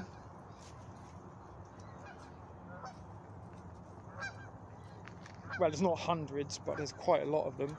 Not sure how many swans we've got out there. What looks to be a nice chemtrail going on. Maybe that explains the strange, gloomy clouds that descended earlier.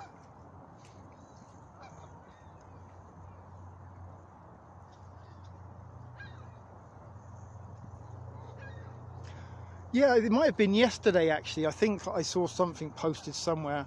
All right, look, they got a much bigger fire than me going on down there. I don't know if you can see that. That's the guys that are cooking up whatever it is they're cooking up. This kind of making me a little bit mouth-watering, to be honest with you. The blood moon eclipse. Yeah, that's right. It's a blood moon and an eclipse. I think it may have even happened. You're right. But the moon should be visible, although maybe not so much this evening because of the cloud. We might have to wait till it gets a little bit darker before we truly see it. But usually about this time of day you can see it. And the sun and the sort of moon have sort of occupied the same space of the sky, which is a bit weird.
Yeah, that's weird. That's good sound because the geese have gone quite a way away in the background now, Devil.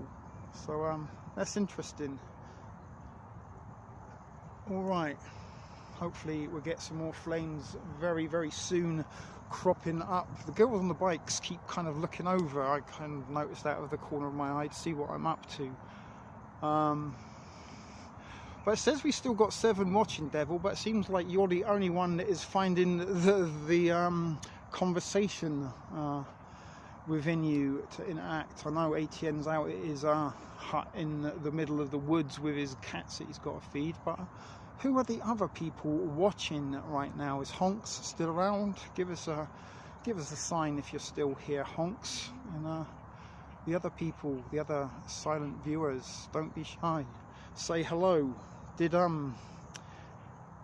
good old faithful Etienne and Devil, whatever happened to that angel person? Did they stick around and say anything again, or was it just a hello and goodbye type deal?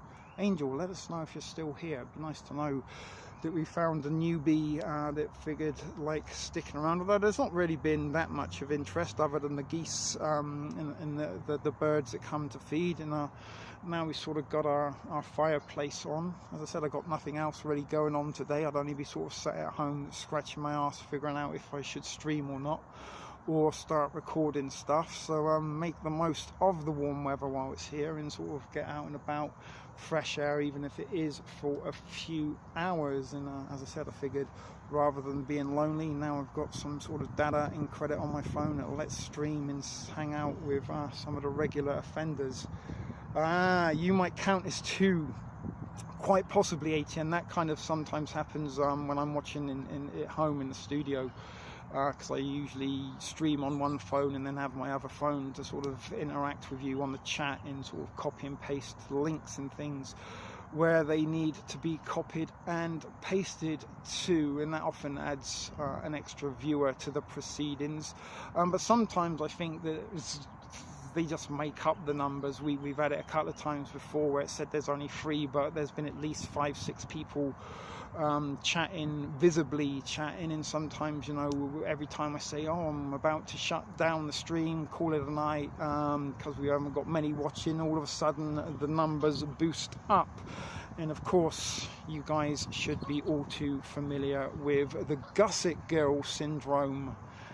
Trip, you've got some driving to do. Where are you driving to, Trip? Good to see that you're still here. It's almost a boys only stream at the moment, and that doesn't happen very rarely. We've usually got some of the crazy, weird and wonderful biznatches watching with us, as much as we love them. It is a boys only night. Maybe we should go and hit on the girls that were on the bikes and say, would you like to come and sit by my fire and feed geese?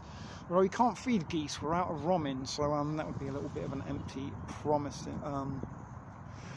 for them there. But there we go, we've got some proper heat going on the fire. Let's come and have a little close up so you can see.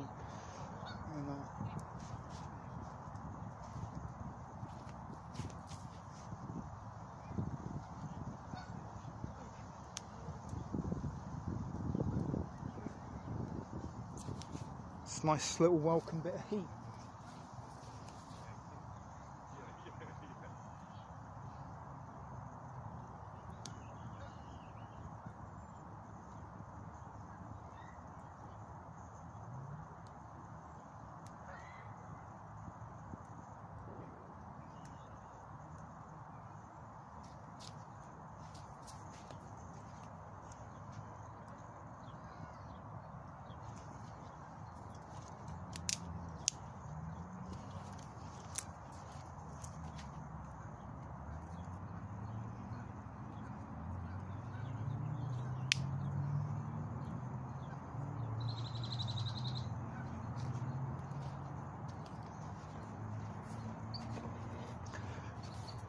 Now it's a proper fire. That does look quite cute actually. Like I say, I feel quite upset that I haven't got a chunk of meat or something to throw on there to sizzle up. I'm sure that would be quite delicious. Maybe that'll be a project for another day. So Trip's home, that's good. Glad you're home. A safe trip. Get yourself situated, get yourself comfortable. How much battery have I got left? saying 30%. Oh my goodness, I zoomed in inadvertently there. You could cook a deucer too. I've even got a stick. I could sit there, you sort of situate it across the top, place it on the top and spin it around like a rotisserie. Maybe I should try and get a chicken, although chickens are quite expensive at the supermarket. But that'd be an experiment, see if we could cook a chicken up in the fire pit that we made with discarded rocks.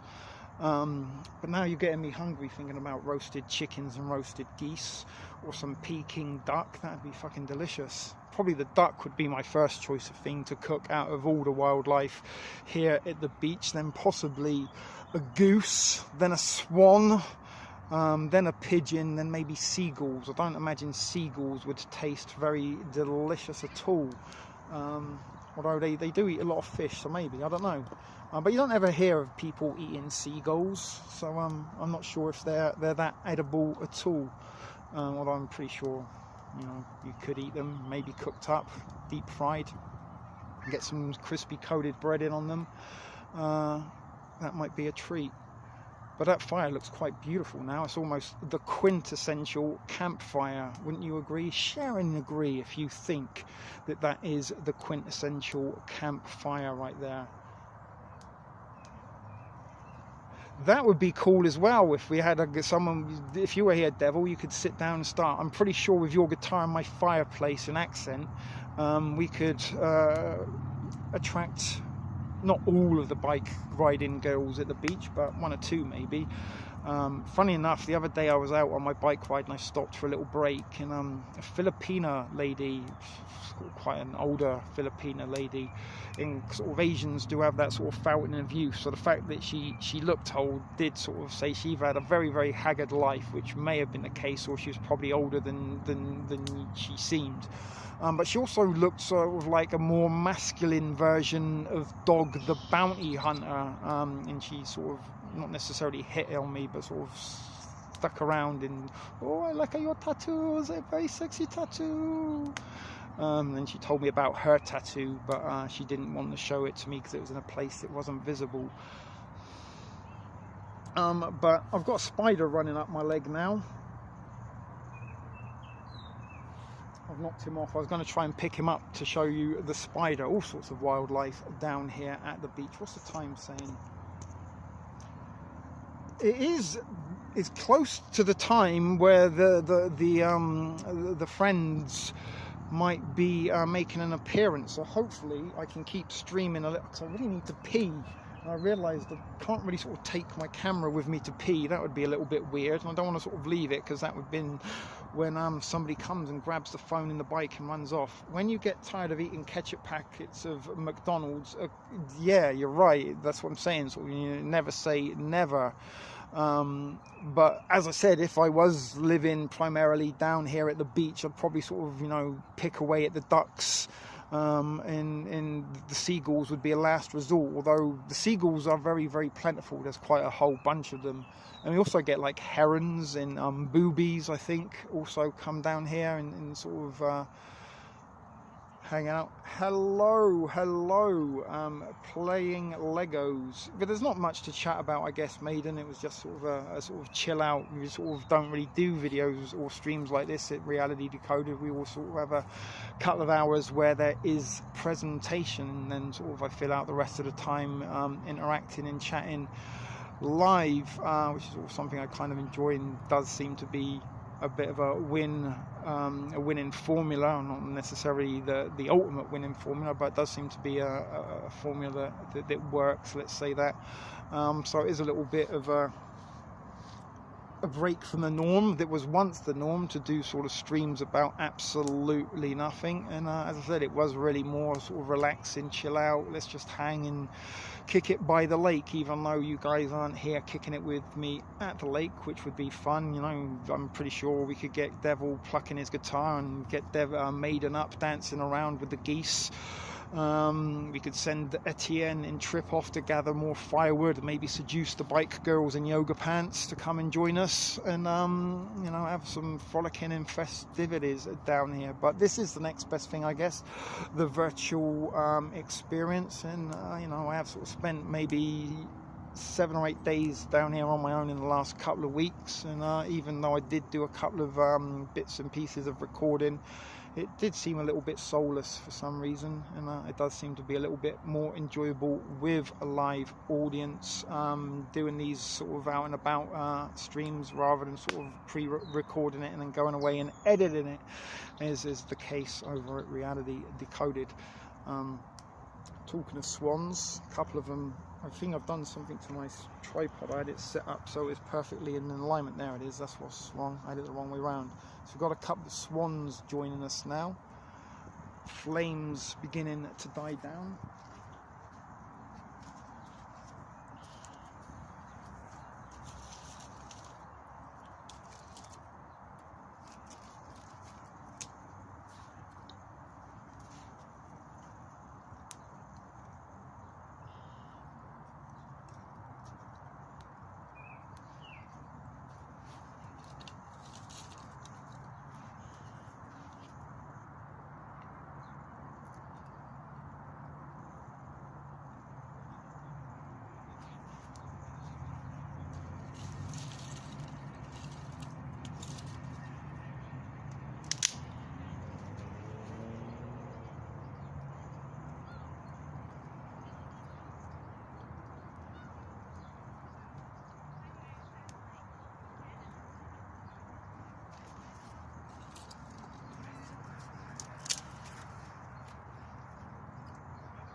Right, I think I'm probably going to roll another spliff. On another race devil.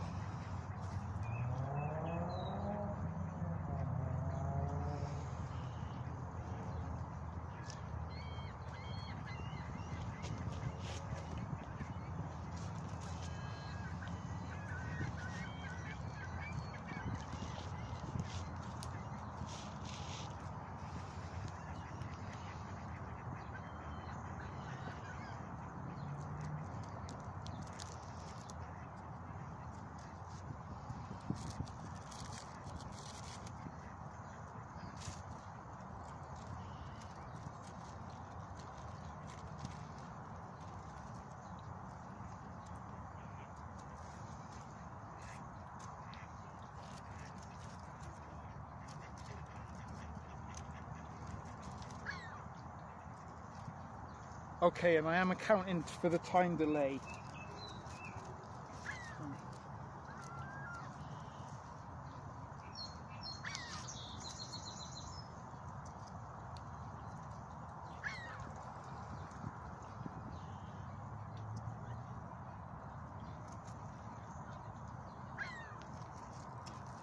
Are you indoors or outdoors, Devil? Because bear in mind I've got to kind of contend with wind and outside conditions and rolling in my lap. That's kind of my handicap.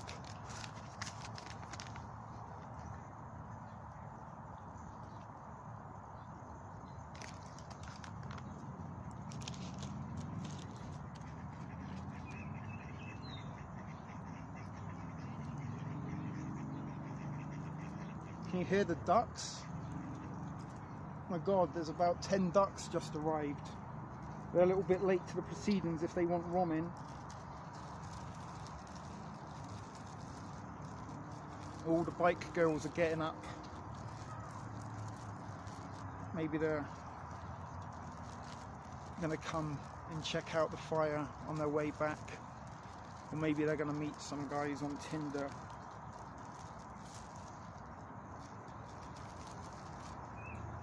Oops.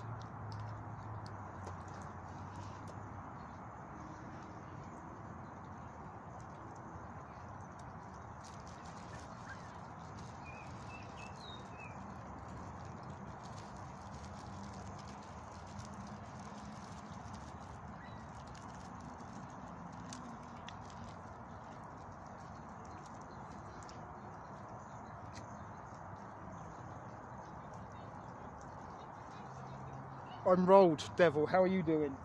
You're sitting next to your weeds, so see, you have the advantage.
I'm almost out of weed. What a trip. How can you be out of weed, Devil? What do I guess? Okay, the bike girls are going in the other direction. Never mind. Wishful thinking. Some female company. But nonetheless, the fire is crackling and starting to look a lot healthier once again. There is a lot of heat there, and this wood is pretty dry. And I doubt that pile, although it does look quite impressive, that might only be an hour or two if we're lucky, although I do have a big see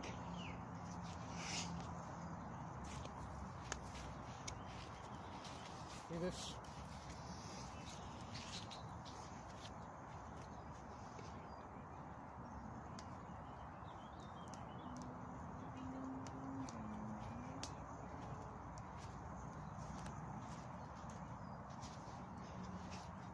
Start getting a little bit of heat into that probably last the evening. But it's 30 inches tall. A month ago, 6 inches. Yeah, that's it. You grow them outside, right? So once they get a little bit of sunlight and some rain into them, then they shoot up in no time. Some of the sort of plants and seedlings that were sort of just tiny little sprouts a week or so ago are sort of starting to blossom and bloom right now in my neighborhood.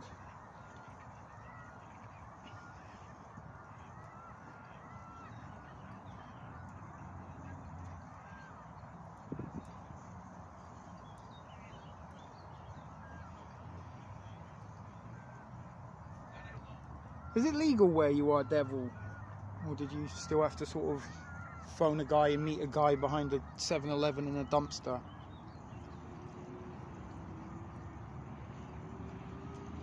Yeah, you're in Oregon, right? So it is legal.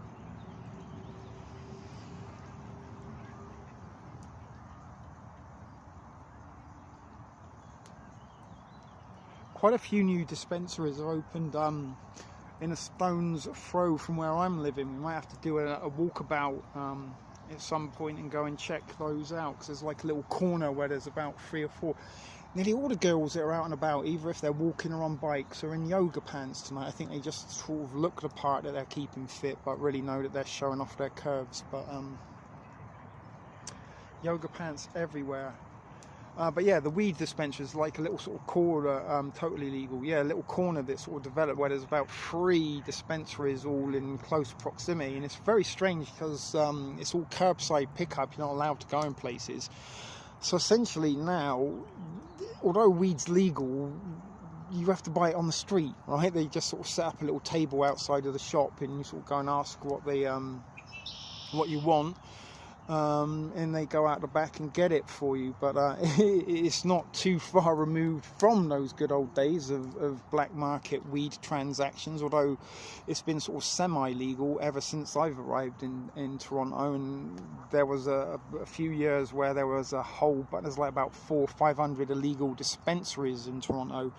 There wasn't a street corner that didn't have an illegal dispensary on it, but once it was legalized, it was all governmentized, and now you have to apply to a license from the government in order to sell weed, and then you have to buy your weed from the government. So I don't really like buying dispensary bought weed. My dispensary that delivers Kind Flowers, I've been using them for about 4 or 5 years. They're part of the sort of OG dispensaries, part of the compassionate movement here for marijuana in Canada. Before it was sort of legalized medically, there was a sort of compassionate legislation where, yeah, if you're sort of terminally ill or very handicapped, we turn a blind eye, won't criminalize you for smoking weed. And they deliver it to me within sort of 2 or 3 hours usually to the door, sometimes as low as $3 a gram. And that is almost living the dream. But unfortunately, without funds or without regular incoming funds, my orders are a little bit dribbled up. And I actually had over 10,000 these like reward points, like you go to Starbucks, every time you buy a coffee you get a point, and they give you a point for every buck you spend. And I've pretty much used all of those. I've only got 61 left, so I've been using a lot of my points to maintain my marijuana stockpile throughout the pandemic. And that's why I'm sort of saying it's at a sort of point now where everything is beginning to become sort of less and less, and each and every day you sort of try to get by with less and less and try and enjoy the day with less and less when you need more and more. And this actually was the first winter I've been in Canada that I didn't self-medicate. And usually through the sort of winter months I do pop a few pills and maybe have a bump or two of something just to sort of stop me going stir crazy. And that was just on the sort of days that I didn't work. And having days, no days work this winter, no reason to go out or do anything. It's been quite sort of brutal. And I did start feeling a little bit like Jack Nicholson in The Shining. OG, original gangster, I believe, or the original is often referred to, but OG, from my recollection and knowledge, is original gangster.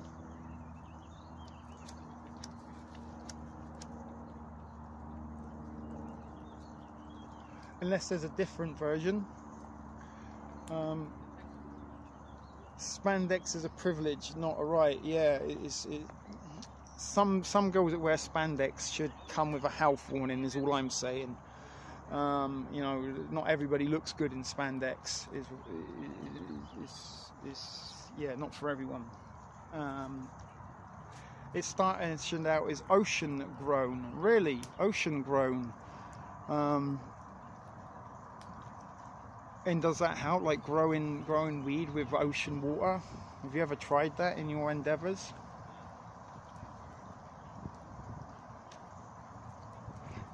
I really should sit closer to the fire because I'm shivering here, and the purpose of the fire was. But I'm going to have to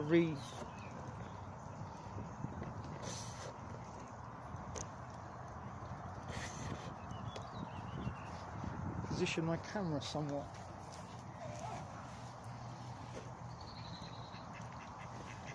Maybe we'll go this side. That's better. We can still see the geese and we still got the fire. JVG, we were just talking about you earlier, and we were saying how much you enjoyed these out and about videos, and you go and show up. Although we are probably going to be ending it shortly because I've been on for 2.5 hours per approximately. You're the gusset girl, darling. And there couldn't be a better gusset girl. I'm also down to about 25% battery. But I am waiting for some friends that may or may not be close to the proximity. It is around the time that they said they would get here, but then sometimes people don't always arrive when they should. the really good green zones are near the ocean in Oregon. And it is good to see you. I'm going to have to toss some more. See what I'm telling about the firewood? I mean, I do still have quite a good pile going on. Maybe. We just put the big chunk on.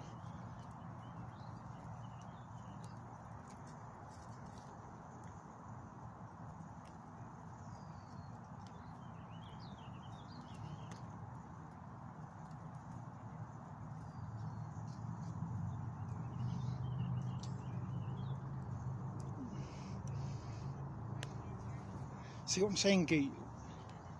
Yeah, it's been a lovely afternoon, although it hasn't been as warm as it could be, JBG. It is below 20 degrees. It's about 60 something right now. It was nicer when I left the house, but for the last couple of weeks we have had some summer-like days and some very nice spring-like days here in Toronto, and it was much needed, because I was getting a little bit stir-crazy and sick and tired of always feeling sick and tired and cold and miserable. So it has been an absolute godsend in many ways that spring and summer finally did arrive, and I've been making the most of the warmer weather and trying to be out as much as I possibly can, as I have been stuck inside for almost 8 months since the last time it was warm enough to come out and enjoy these surroundings. It's actually the spot from last year. This is Paradise Cove at JBG. I'm not sure if you recognize it, but over there you can see downtown Toronto, although it's hidden by the trees. Etobicoke's just there. There is Lake Ontario. There's the thrift bike. But the fireplace and the geese is what we are focused on right now.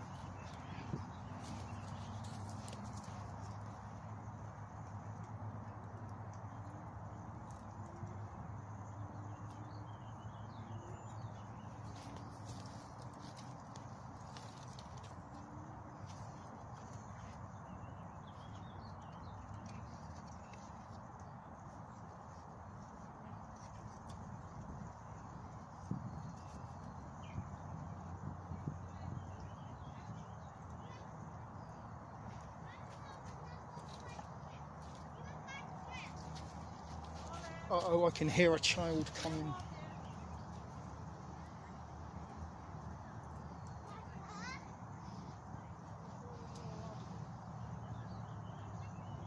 So weed grown near the coast was called ocean grown.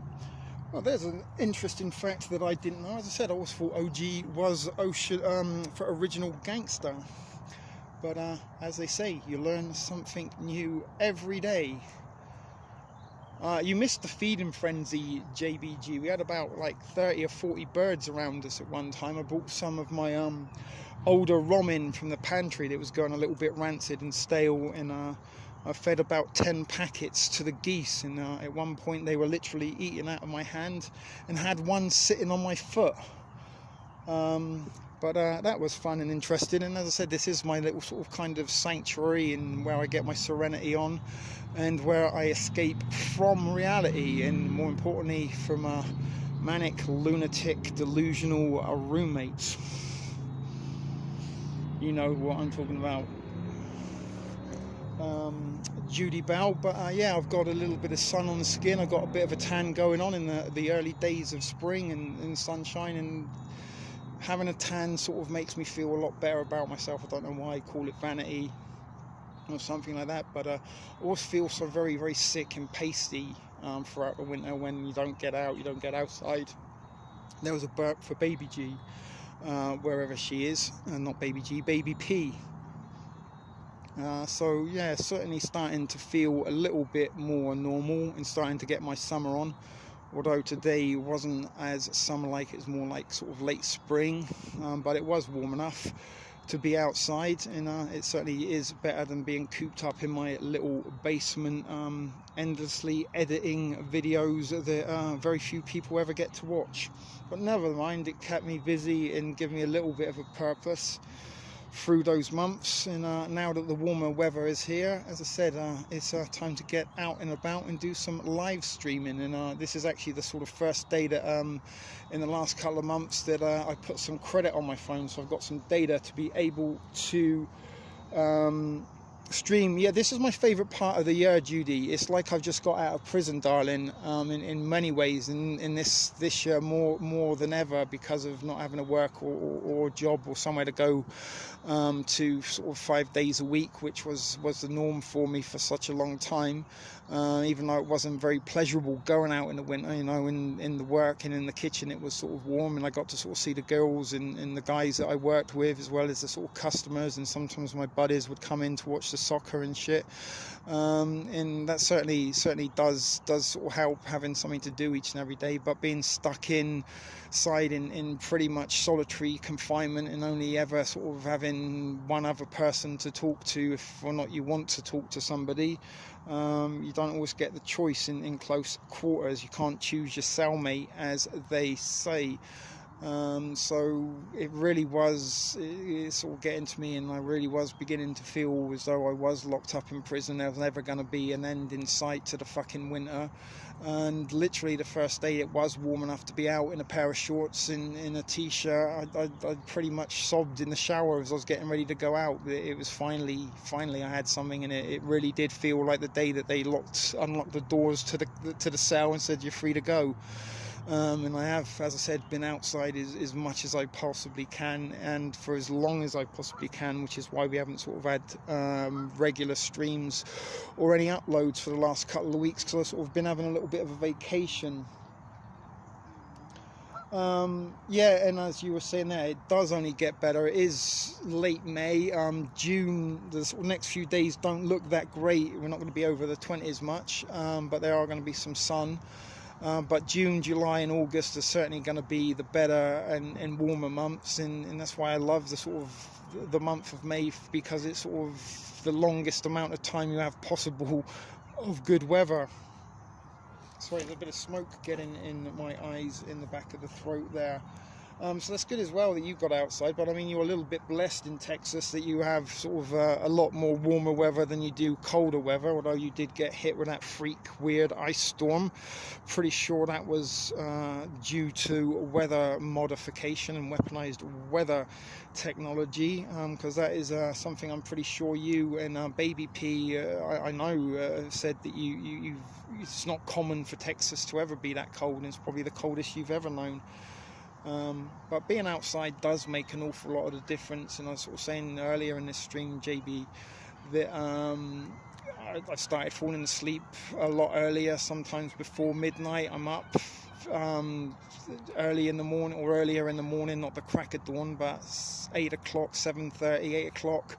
I'm usually awake. If I'm not, I get out of bed. I sometimes lie around, but it's no longer the case that I'm sort of awake until 7 or 8 in the morning, then sleep until 2 or 3 in the afternoon, then taking 4 hours to wake up and sort of drink coffee and smoke a spliff, take a shower, only to sort of go back to bed. It's sort of nice to wake up in the morning and like, I can go outside. I've got things to do. I'm back. I had to see what 3 sheriffs were doing at the park. But what were the 3 sheriffs doing by the park at your house trip? I'd be interested to hear that. But this is a stream about nothing, JBG. We're going a little bit old school, and why it's on TSP TV. It's sort of more appropriate and customary, I think, to do this sort of stuff, the out and about here, which is what we sort of did last summer, and keep the sort of mystery, conspiracy, truth stuff to reality decoded. Hopefully tomorrow we are due to get some bad weather. It's going to drop down to 10 degrees, so possibly it will be an incentive to get my production ass into gear and put something together for tomorrow night. Maiden said something about the aliens and UFOs, so that will probably be the topic. Fingers crossed. Don't hold me to it, because sometimes I do have plans that go out the wayside, and sometimes the algorithm doesn't always permit me from carrying out those plans. But as I said, it's been nice weather, so I haven't felt like being stuck inside editing videos. Okay, I just got a text. I don't know if I can reply to it.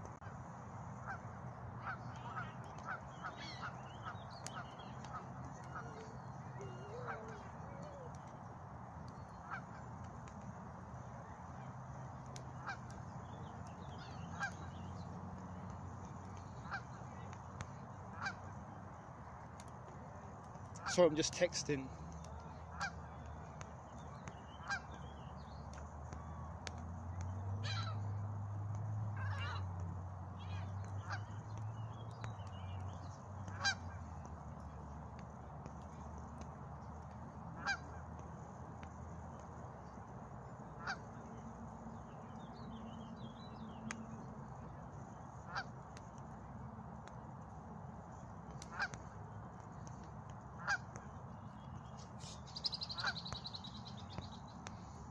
Back. Sorry about that, guys.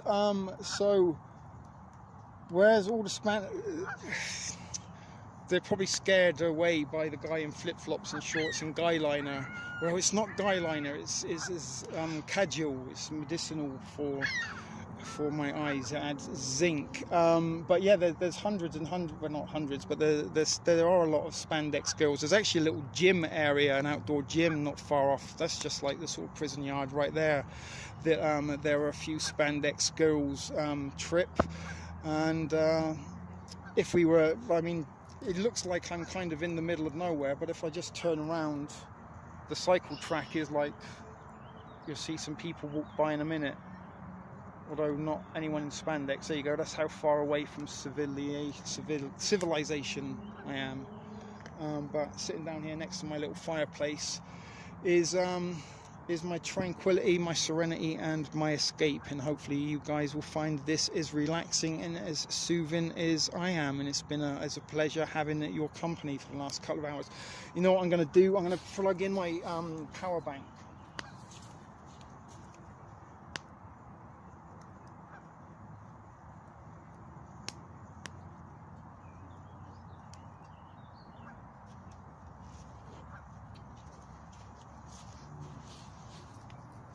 You might be having some guests in a minute.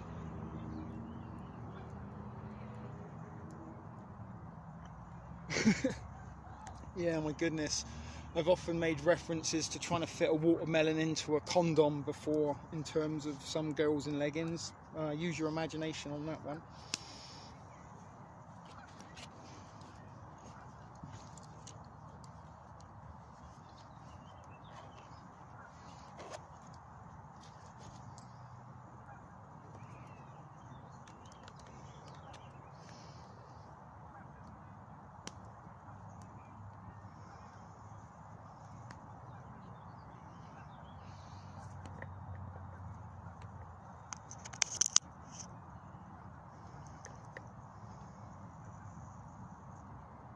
Alright, so we are plugged in.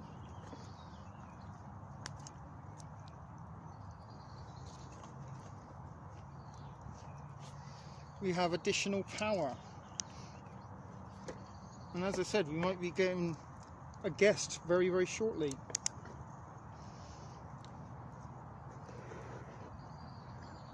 We got a seagull as a company now. I don't know if you can see him there. Where's he gone? I can't even see him. Oh, there he is. See how camouflaged he is? There he is, look. See, he's shouting, "Thank you, Mr. Seagull. You're welcome." That's how I kind of think he sounds, a little bit like a crusty old sea shanty type. Like the guy in Family Guy with wooden legs and arms. But there you go, let's go back to the fire. Because some people, I do myself actually, during the winter months, I cast to the TV screen the crackling fireplace. Seems to warm the place up, but this is a real live fireplace. Maybe I should have titled this stream 24-hour live crackling fireplace ASMR. Probably would have got more viewers, perhaps. A guest, Smokey Bear. Well, I think it was sort of at the end of the summer that you found us, Devil, and maybe you missed the series of Tea and Friends video, my very own real reality show. It was unscripted and unplanned, and me and some buddies just wandered around the streets of Toronto and got into adventures and recorded those antics, sometimes live, sometimes recorded. But they were a lot of fun, and maybe we're going to see the first installment of T and friends this evening, as well as the first stream of the summer. We might get a teaser trailer or a pilot episode for what is to come, for what is summer 2021, and for however long I'm going to be in Toronto for. Probably, and this time next year I'll still be stuck here, but hopefully, as JBG said, we've got the better weather. It's only going to get better and warmer. Hopefully we don't get a wet, cold, horrible summer. I've had one or two of those since I've been here, but for the most part we do get the better days in the summer. And sometimes Toronto can become quite tropical, 40-50 degrees sometimes, and on a day there is an island. I don't know if we'll be able to take you out there. There are a few palm trees, and again, you know, you could be in the Mediterranean, you could be down in the Algarve of Portugal, you could be on the coast of Florida, or down there on the Texas Gulf. Houston, that's got beaches. Galveston, I believe, that's also seaside-y, and you could be in any one of those number of places when you're down here on the beach in that kind of heat.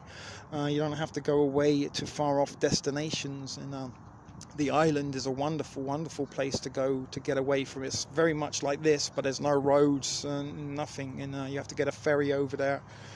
And there's a few beaches. There's even a nude beach, although I don't think we're going to be going to the nude beach to do any recording. Probably the nudists wouldn't like that, and nobody wants to see me nude, I'm sure. Although saying that, there's probably a couple of crazy biznatches that have suggested or would sometimes like that, I'm sure.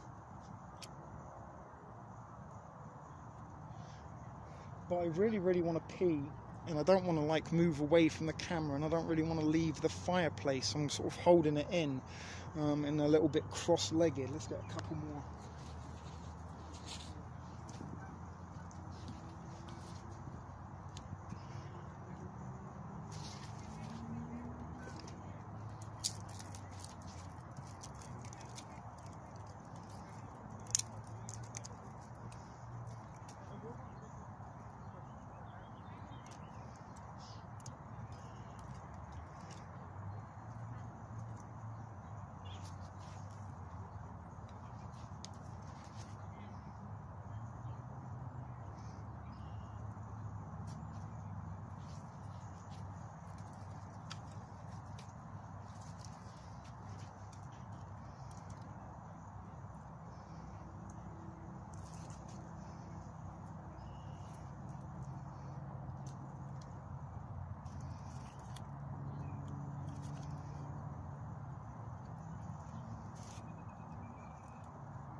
It is so very peaceful here, and considering like downtown's just that far away, you could be a million miles away from the city right here. It's very quiet, although there is a little bit of traffic noise in the background. It is sort of the end of rush hour, and unfortunately in the daytime there is some construction going on that does kind of disrupt the tranquility a little bit, but for most parts, you know, the atmospherics, the visuals, the lake, the birds, the sound of the leaves rustling in the wind, the chirping of the birds in the background, it's all very, very harmonious, in you know, getting back to nature, grounding, being barefooted, although it's a little bit cold to be barefooted today. Could be a little bit warmer, I must admit. But yeah, this is peace and quiet, and this is kind of really what I want in life, just to be able to sort of, maybe not all day every day do this. It might get a little bit boring, but could you ever really get tired of this? I'm pretty sure. Faced with a day of having to sit in my basement in the freezing cold, or sitting out here in the warm sunshine and outside's going to win every time. But we've built the fire back up a little bit, and hopefully that will get some good flameage going very, very shortly once it starts to get that vigorously smoking. But due to the fact that it is a little, I mean, people are out in like sort of jackets, in long pants, where for sort of the most part of the last couple of weeks it has been shorts and flip-flops for most people, in bikinis, and even a few guys in Speedos down here, which is a little bit disturbing. There all seem to be older guys as well that wear Speedos for some reason. But today it is a little bit like you could definitely need your sweatpants and a light jacket. I have a squirrel driving my dogs crazy in the backyard. There's actually a couple of squirrels in and around here that have been sort of making some background appearances that have been too shy to appear on camera. A lot of squirrels down and around here. And we also started out with the weasel thing. I think we saw a weasel or a ferret or whatever it was at the very, very start of the stream. So we had quite a lot of wildlife at the minute. And you know, when you really need to pee and it's cold, you want to pee even more. It is a little bit of that situation right now. So hopefully once those flames come up, that might be a little bit of a relief. And hopefully if not the guests arrive in due course and prompt time, they might be able to take over momentarily while I take a much needed whiz. The only downside of streaming outside is there is a bathroom, but it's not close. I'm gonna have to piss in a tree, but it's all part of getting back to nature. And let me just zoom up to the lake, because we're getting a little bit of a swim by all the geese and some ducks also, I think.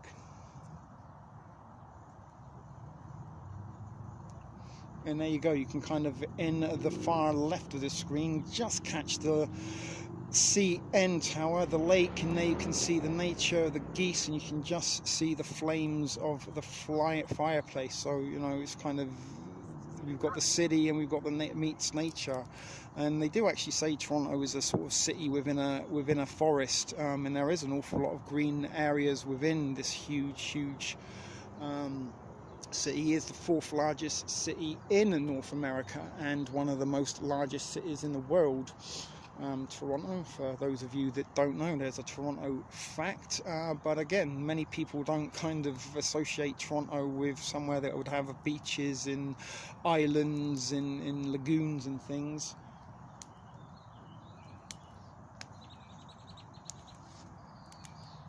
Looked like a brown-foot ferret. I don't know if those, well, as the bird flies, like America's like 20 minutes away across the lake. On a more clearer day, you can usually see the shoreline of New York State. Look at that. But it wouldn't be that, remarkable to think that maybe one of those did cross the border and make its way as far as Toronto. Oh, that heat is much better. I might have to move the camera to that side. Is that better? Can you still hear me okay? Yeah, it's a huge city. I think about like 9 million people live here. And like I say, it is one of the biggest cities in the world.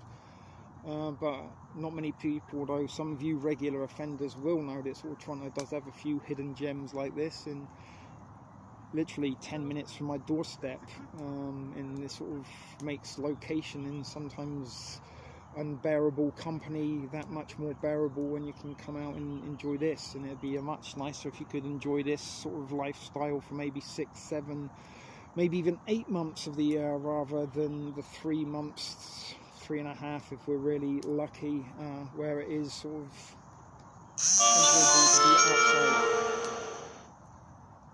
Alright, there's another update. People are heading our way right now. So that's fun. So hopefully the power bank will hold out long enough. Hopefully my bladder will hold out long enough. There actually is I can't go and pee in a bush because there's a lady just around the corner that's come down to sit down. Quite a lot of people kind of come and hide out down here and smoke a spliff, read a book, and sort of get their solitude on. And this is why I kind of like this sort of part of the beach near where I live, because it is a little bit more secluded. A little bit further around there's a pavilion with a bar, and sometimes sort of at weekends there's music and lots of people and barbecues going on there. And this weekend, because it was a holiday, the beach was very, very, very busy.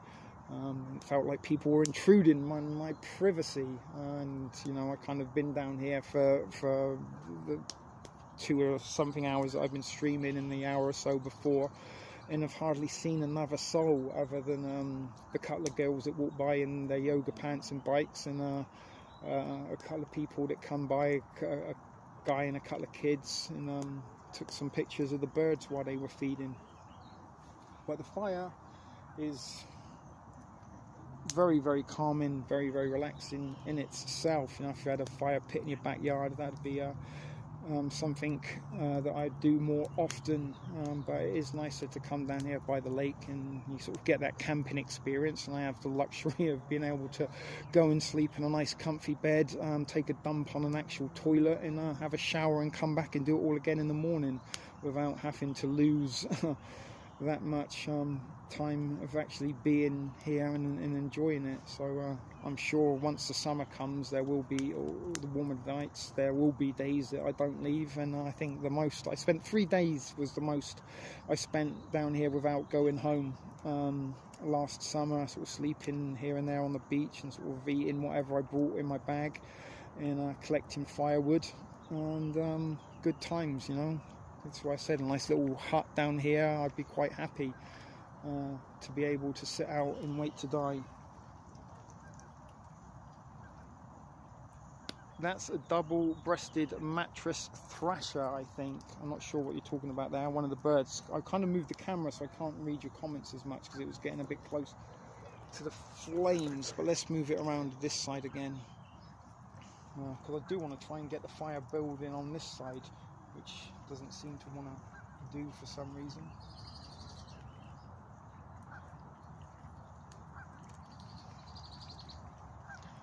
But lucky enough, the bike cops haven't come and caused any problems. Look at that, nearly 3 hours we've been streaming, and think I was only going to stream for an hour to start with. Isn't that always the case? And as I said, hopefully bladders and power banks will hold out long enough for the appearance of some familiar faces to those longer term offenders of the audience. Sorry, I'm running out of things to say, and the sort of need to piss is starting to override my thoughts. You know, when it gets to that, I really need to go at any point right now.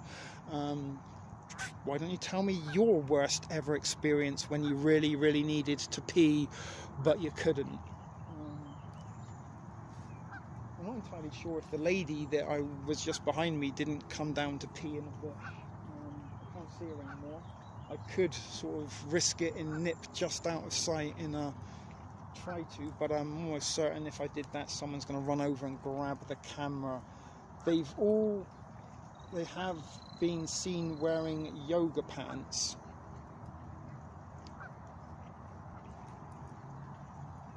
Is that what the mattress was about? Is another yoga pant joke?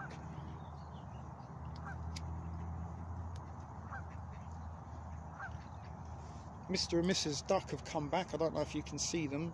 Hopefully you can. The flames have gone down again.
Yes, it is JBG. It will be a little bit of a reunion. My God, it's getting cold right now. So yeah, this is a first for many things today. First stream of the summer, this outside. Not necessarily the first fire. I've had a few more fires since then. I actually built this fireplace a few weeks ago. The first weekend that it was warm, this was the first fireplace I built. Honks, you're still here. Smoke is coming through the camera. If you had the smell-o-vision, the wonderful aroma coming off of that fire is amazing. And I'm going to be smelling very smoky when I do finally arrive home this evening. But it's not all of the friends, and it might even be some different friends. But there will be at least one familiar face coming back, so that'll be fun, and certainly be nice to sort of reconnect and catch up from where we left off, sort of thing. And as I said, hopefully this will be the kickstart for a summer of outside broadcasts and shenanigans. There we go. Got some flames back.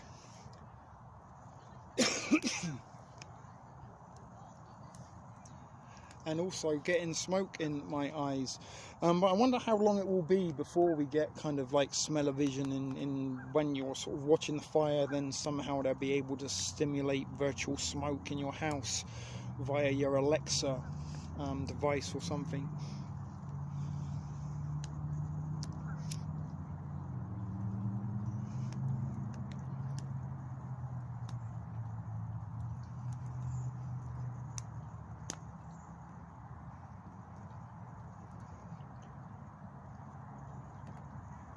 Yeah, certainly looking forward to, as I said, being able to get out and you know, go to some different places around the city. I've done a couple of bike rides.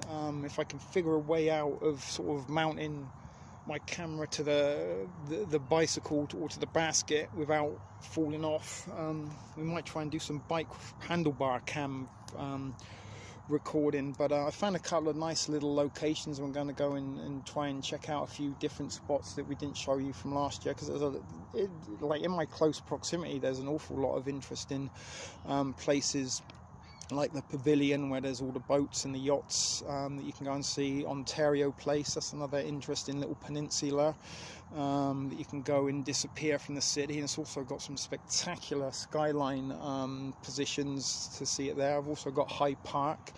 So yeah, you know, out and about is exactly what I'm going to try and be doing as much as possible over the winter. Oh, we've got an interesting bird. I'm not even entirely sure what this is. I don't think I've seen one like that before, and he's incredibly camouflaged.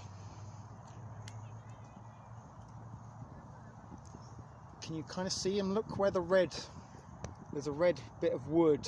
There he is, look there. Unfortunately, there's a bit of heat distortion, and you can't see him when I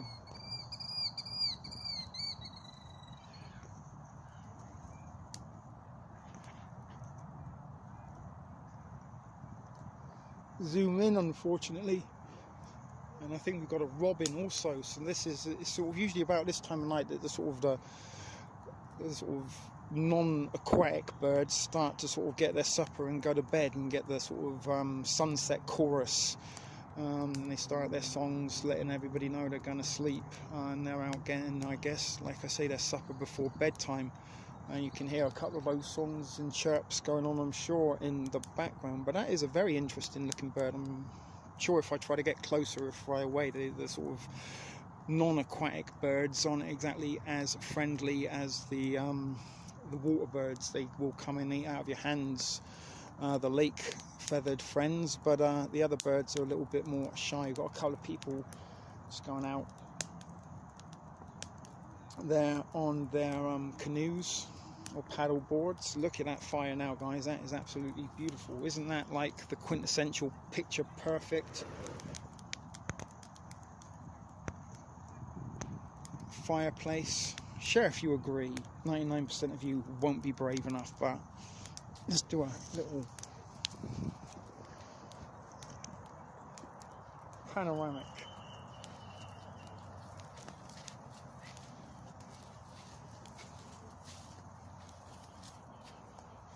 hold the fire. There's my blanket. Oh, and there's a couple of people, so I really can't walk off and tea just yet.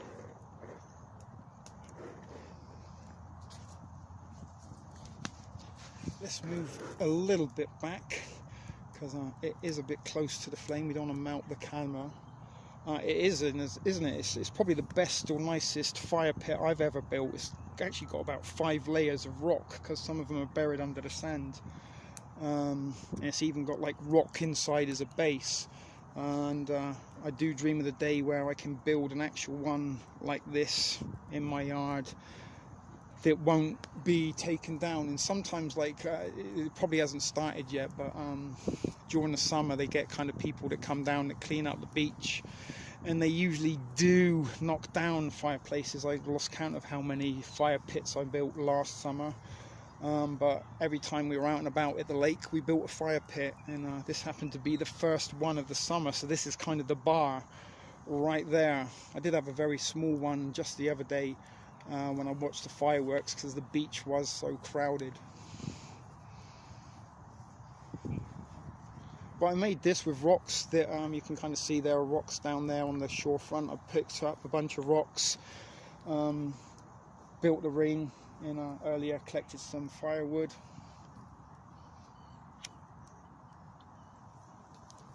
I think I'm going to do something.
There we go.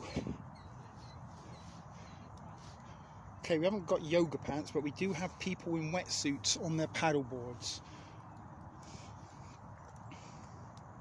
They've come a little bit close. Maybe they want to come and warm up by the fire. I don't blame them. I wouldn't want to be out on the water tonight. It looks a little bit cold.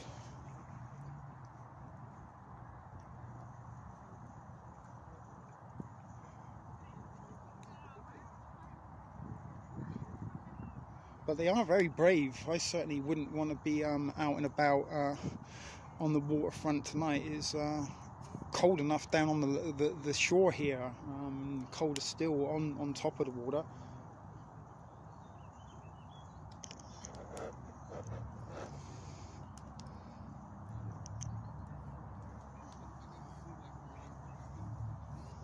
But unfortunately, look, I haven't really been here that long, and my fire supply has dwindled quite a little bit, so I want to try and keep and save some.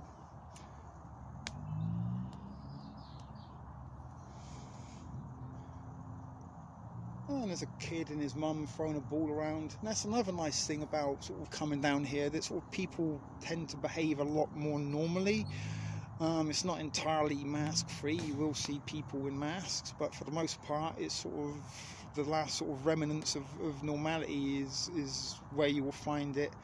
It will be here where people seem to sort of just go about their own business and not really bat an eyelid about the goings on outside and or within the city limits. I guess you could say this was sort of outside the city limits, although we are literally maybe 20 minutes bike ride away from downtown.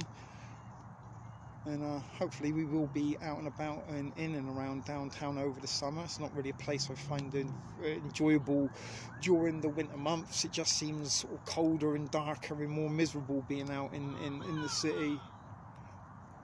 Aha! And there we go. Hey, oh my God. It's a familiar face. And other faces too. And other faces. Oh, and you're wearing Kato. Hello, you look wonderful. Oh my God, Oh my it's been God, so... People are actually excited about seeing Really? you. Oh my God, that was you. This is the first time since last summer. Meet my friends Tracy. Hey, Simon, right? Stenge, you can Stenge, call me. Stenge, It's nice to meet you, Very Tracy. nice to meet you. Nice to meet Tegan. you too. Yeah. Tegan, that's a cool name. Kurt. Kurt. How are you doing? Good to see you guys. Nice meeting you as You're well. actually on time. I know, really. I know, I was horribly late. I It feel is like I was awful. really late. What do you think of my This is photo? beautiful. Lovely. I know, was this telling is them- somewhere we christened Paradise Cove. Yeah, she was telling me last summer that you guys came here. And we literally spent days and days and days. Now you have a bike too. Yeah, I do. Oh my God, Want you to see my can't. whipper? That is an amazing looking bike. That's like the ones that the couriers use. Yep. And you've stickered it up. You know it. I sticker bond it. I've heard all about you. You're my new hero. Sorry? I've heard all about you on the walk here. You're my new hero. Oh, Yeah, thank I you. told him you're a Thank you. survivalist. Very nice, I hope you yeah. guys don't mind. I'm currently streaming on YouTube. Yeah, Oh. no worries. In last year, we kind of had a series. It was like our very own reality show. Yeah. That building And this is the first episode of season 2. Awesome. And we've got new characters. We Awesome. do. These are new characters. Yeah. Awesome. So it's Season glad- 2, I love it. Yeah. This is the first stream I've done outside this year. And the first time, I didn't seem the same without friends. I get it. Yeah. Like when Yeah. I stream at home and I'm in my basement, that's my thing. Yeah, right. But sort of being outside and streaming, it's like, You want people, something's people missing. around and, It's true, yeah. And I also feel a little bit like people are looking, what's that guy up to? Although it's very kind of normal Yeah, right, in this day and age to walk around talking to yourself. People do all the It time, is. right, It with- really is. With with things in your ear, Bluetooth. you're like, ah. But I'm still a little bit old school and sort of get a little bit self-conscious. Yeah. It's been horrible winter months. This was like the darkest and coldest winter I think I've existed. Absolutely. It was depressing. But it wasn't the coldest winter Canada has. In anything, it was probably the nicest winter I've ever spent here. Yeah. Yeah, I But it think was just so. cold and dark in other ways, right? Yeah. And I think it felt more like England. As much as I hate the snow and ice and -30, it reminds me I'm not in England. Yeah. Yeah. It's like we don't get this in England. At least it gives me something to be angry at. But it felt What part of England are you from? the southwest, a place called Swindon. But I've been here for like 9 years. Okay. So I can't really say I'm a native Torontonian, but I'm an adopted. That building we just passed is bathrooms, or we just... There Now are. we're in nature. Okay, No, now we're in yes. nature. Go back there. We've been going back there. This was like literally our home. Our home. From home last year. Yeah. We even had like a garage for You our had a shower. bicycle. I We still had a have the shower. shower. How And exciting like that was. lines to Yeah. hang clothes and stuff. Yeah, Yeah. we used the, and I brought And my, it's the same my blanket. I actually acquired a And blanket. and If it's anybody clean. wants to It's get clean, closer I to the promise, fire. but it's horribly burnt. You perked the I blanket. collected as much The firewood embers. as I could. Oh yeah, Well, this beach side has definitely been picked over because we were here. We just missed you, I guess, on Yeah. Monday. Yeah. Yeah. Because I kind of sat there. I was down here for like nearly 9 hours. Okay. yeah, tanning on And- top of it. Yeah, you're quite tan already. Yeah, I just had to get out, like being stuck in. I was saying earlier on my stream, it's like getting out of jail. Because I didn't have a job or anything, and even though it's miserable going out, having a job to go to, I mean, it's not fun, but it But gives, at least you get out. yeah, it gives you something to see and do. But Sunday night, there's like fires all down the beach. Oh, yeah. Kind of Oh, sees Sunday what night, you yeah, see. okay. Monday, too, actually. There were several fires on here Monday. We actually took one over from some relatives like last week. Yes. We did the same thing, foraged for firewood. Like, But there is the sort of trouble this time of year. We may get the daytime warmth, but the evenings yeah, and the the nighttime. down. that's the thing. Drops And tomorrow's supposed to be quite miserable. Yeah, it's so- going to be like 9 Yeah, degrees. and rainy, so. Might go sit by that hot roll. Okay. Where are we doing? Where did Tina go? I don't know, but washroom maybe. Which hot roll did you think I was talking? So some other hot Only, dogs. only Tracy. Oh, they're going over there. The one that's trying to dress a little bit like me now. So let's see if I we've thought got. you meant maybe a swan or something. I thought you're being cheeky. Yeah. All right, it's 86 degrees in Texas right now. Oh my God. Yeah, that's. What would it be here at the You wanna do a moment? fire pit? We could, like, move lights Yeah, over. come and move closer Yeah, to the come fire. closer, come Don't be shy. It's like the ledge for a little bit. Yeah, no, I like, yeah. This is why I like this spot, because you've got like the You got a little chairs. Flat rocks, yeah. You're very close to the beach. You've got sand. You've got rocks. Yeah. And when the sort of leaves fully come in, this is like secluded. Yeah. So really great. You could even sort of tan naked And I like down how here. it's Yeah. especially in the summer, it's got a lot of shade. Very much. So you have the contrast, because Yeah. what we did last year, we would That go was the- canning over there, Yeah. and then when it was hot, Oh, we'd sorry. come over here. I don't know.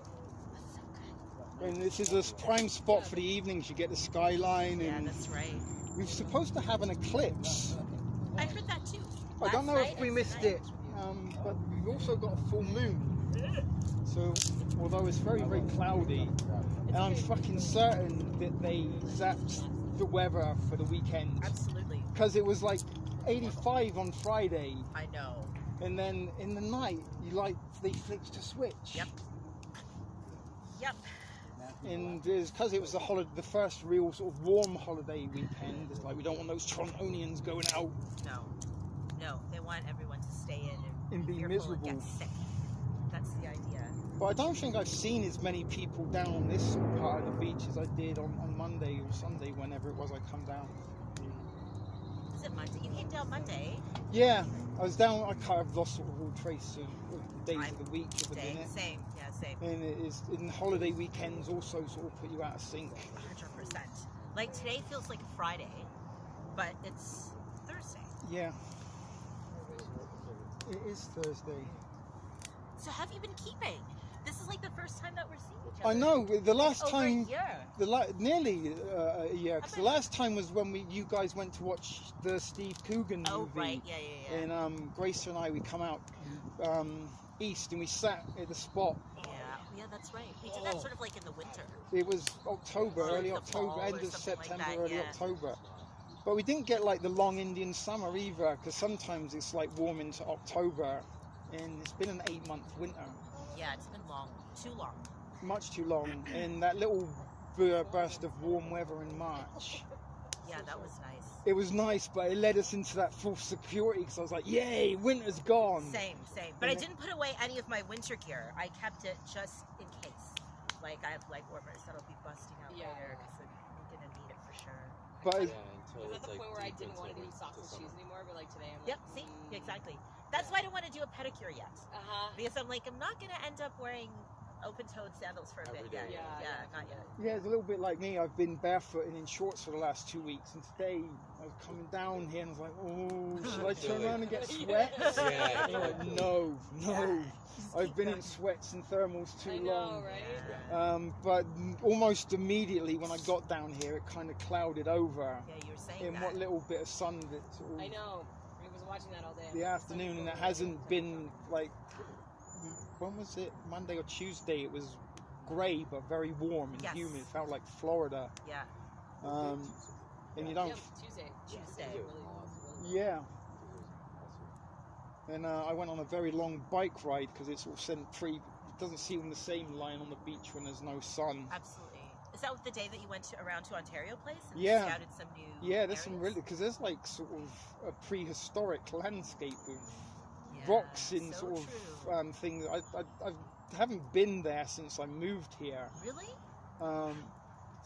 I was like working, and it's like, what's there True enough. really to do there? You know, True do I want enough, to yeah. spend free time going to Ontario Place in February? That's true. But we did, my friends and I, over there now. we They- went they've done to- a lot that Trillium Park. It's Yeah. really, really pretty over there.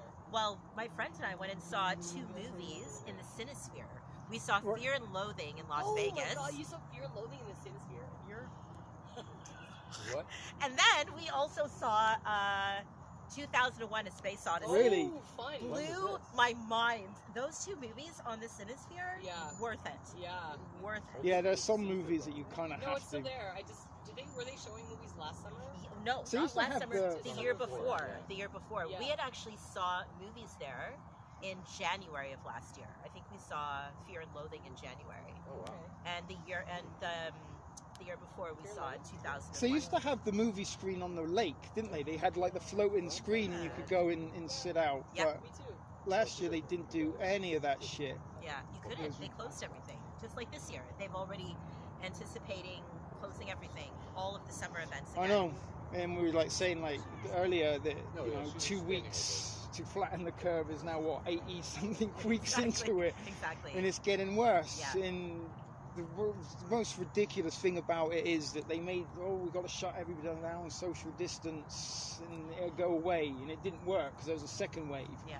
Let's defeat the second wave by doing the same thing that didn't work at the first wave, There- and then there's a third the variants. Yeah. Yeah. And And then you see people more and more ridiculous wearing shields and tube masks and like rubber gloves. It's insane. Like it's like watching a science experiment come to life. I've Oh, seen what? rubber gloves. Oh, I've definitely seen rubber I've gloves. seen rubber gloves, like surgical gloves and also rubber gloves where you wash your dishes, rubber gloves. Yeah. Like thick yellow like rubber gloves. Like they're gonna I'm scrub a wearing gloves toilet. because my hands get cold. but it's kind of, I empathize rather with, because they're either that afraid, and to be that afraid is not a nice condition to be in. No. And Turn off the TV though. Yeah, it's very true, but Turn off the media. if it makes them feel, I mean, who are we to mock them? I mean,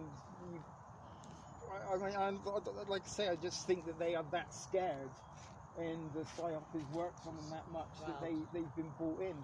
But they're not. They're like the victim. They're the same victim. And something I've been sort of saying to people that it doesn't matter how much you mock people that get vaccines or have masks. They're on the same farm. It's like the cows laughing at the pigs that are going to slaughter when they're going to slaughter the next Yeah, day. right. You're next, buddy. You're next, and You're next realizing on that the we're line. all on the same farm and they're our Yeah. fellow livestock, and this is where the sort of the solidarity and the unison fall in divide and conquer the divided even more, right? Oh yeah. But I do feel a lot, certainly for sort of older people, Oh yeah, for sure. because they got different values and different upbringings and stuff, and Absolutely.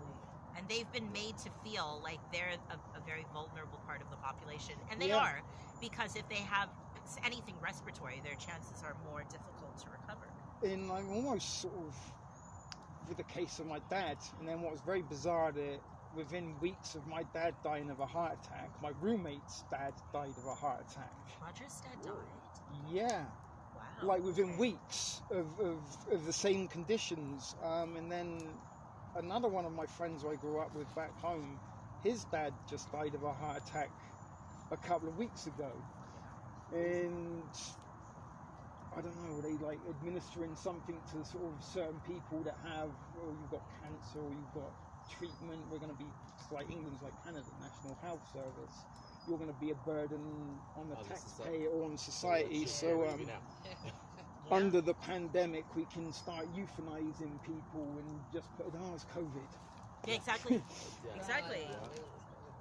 That's what the CDC has been pressuring doctors and hospitals to code every death as COVID.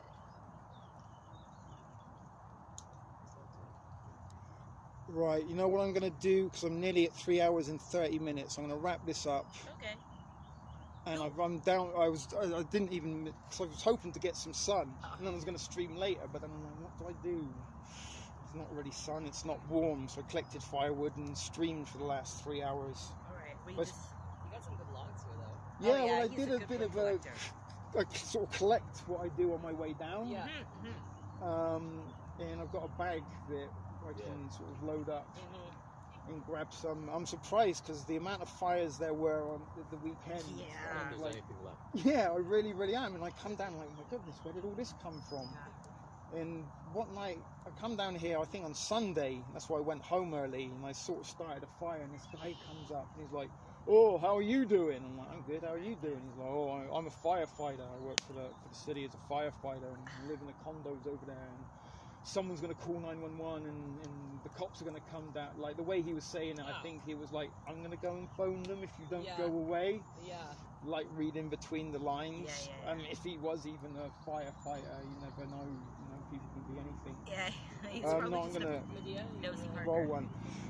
Oh yeah, absolutely. But anyway, guys that have been watching, some of you have been here from the start.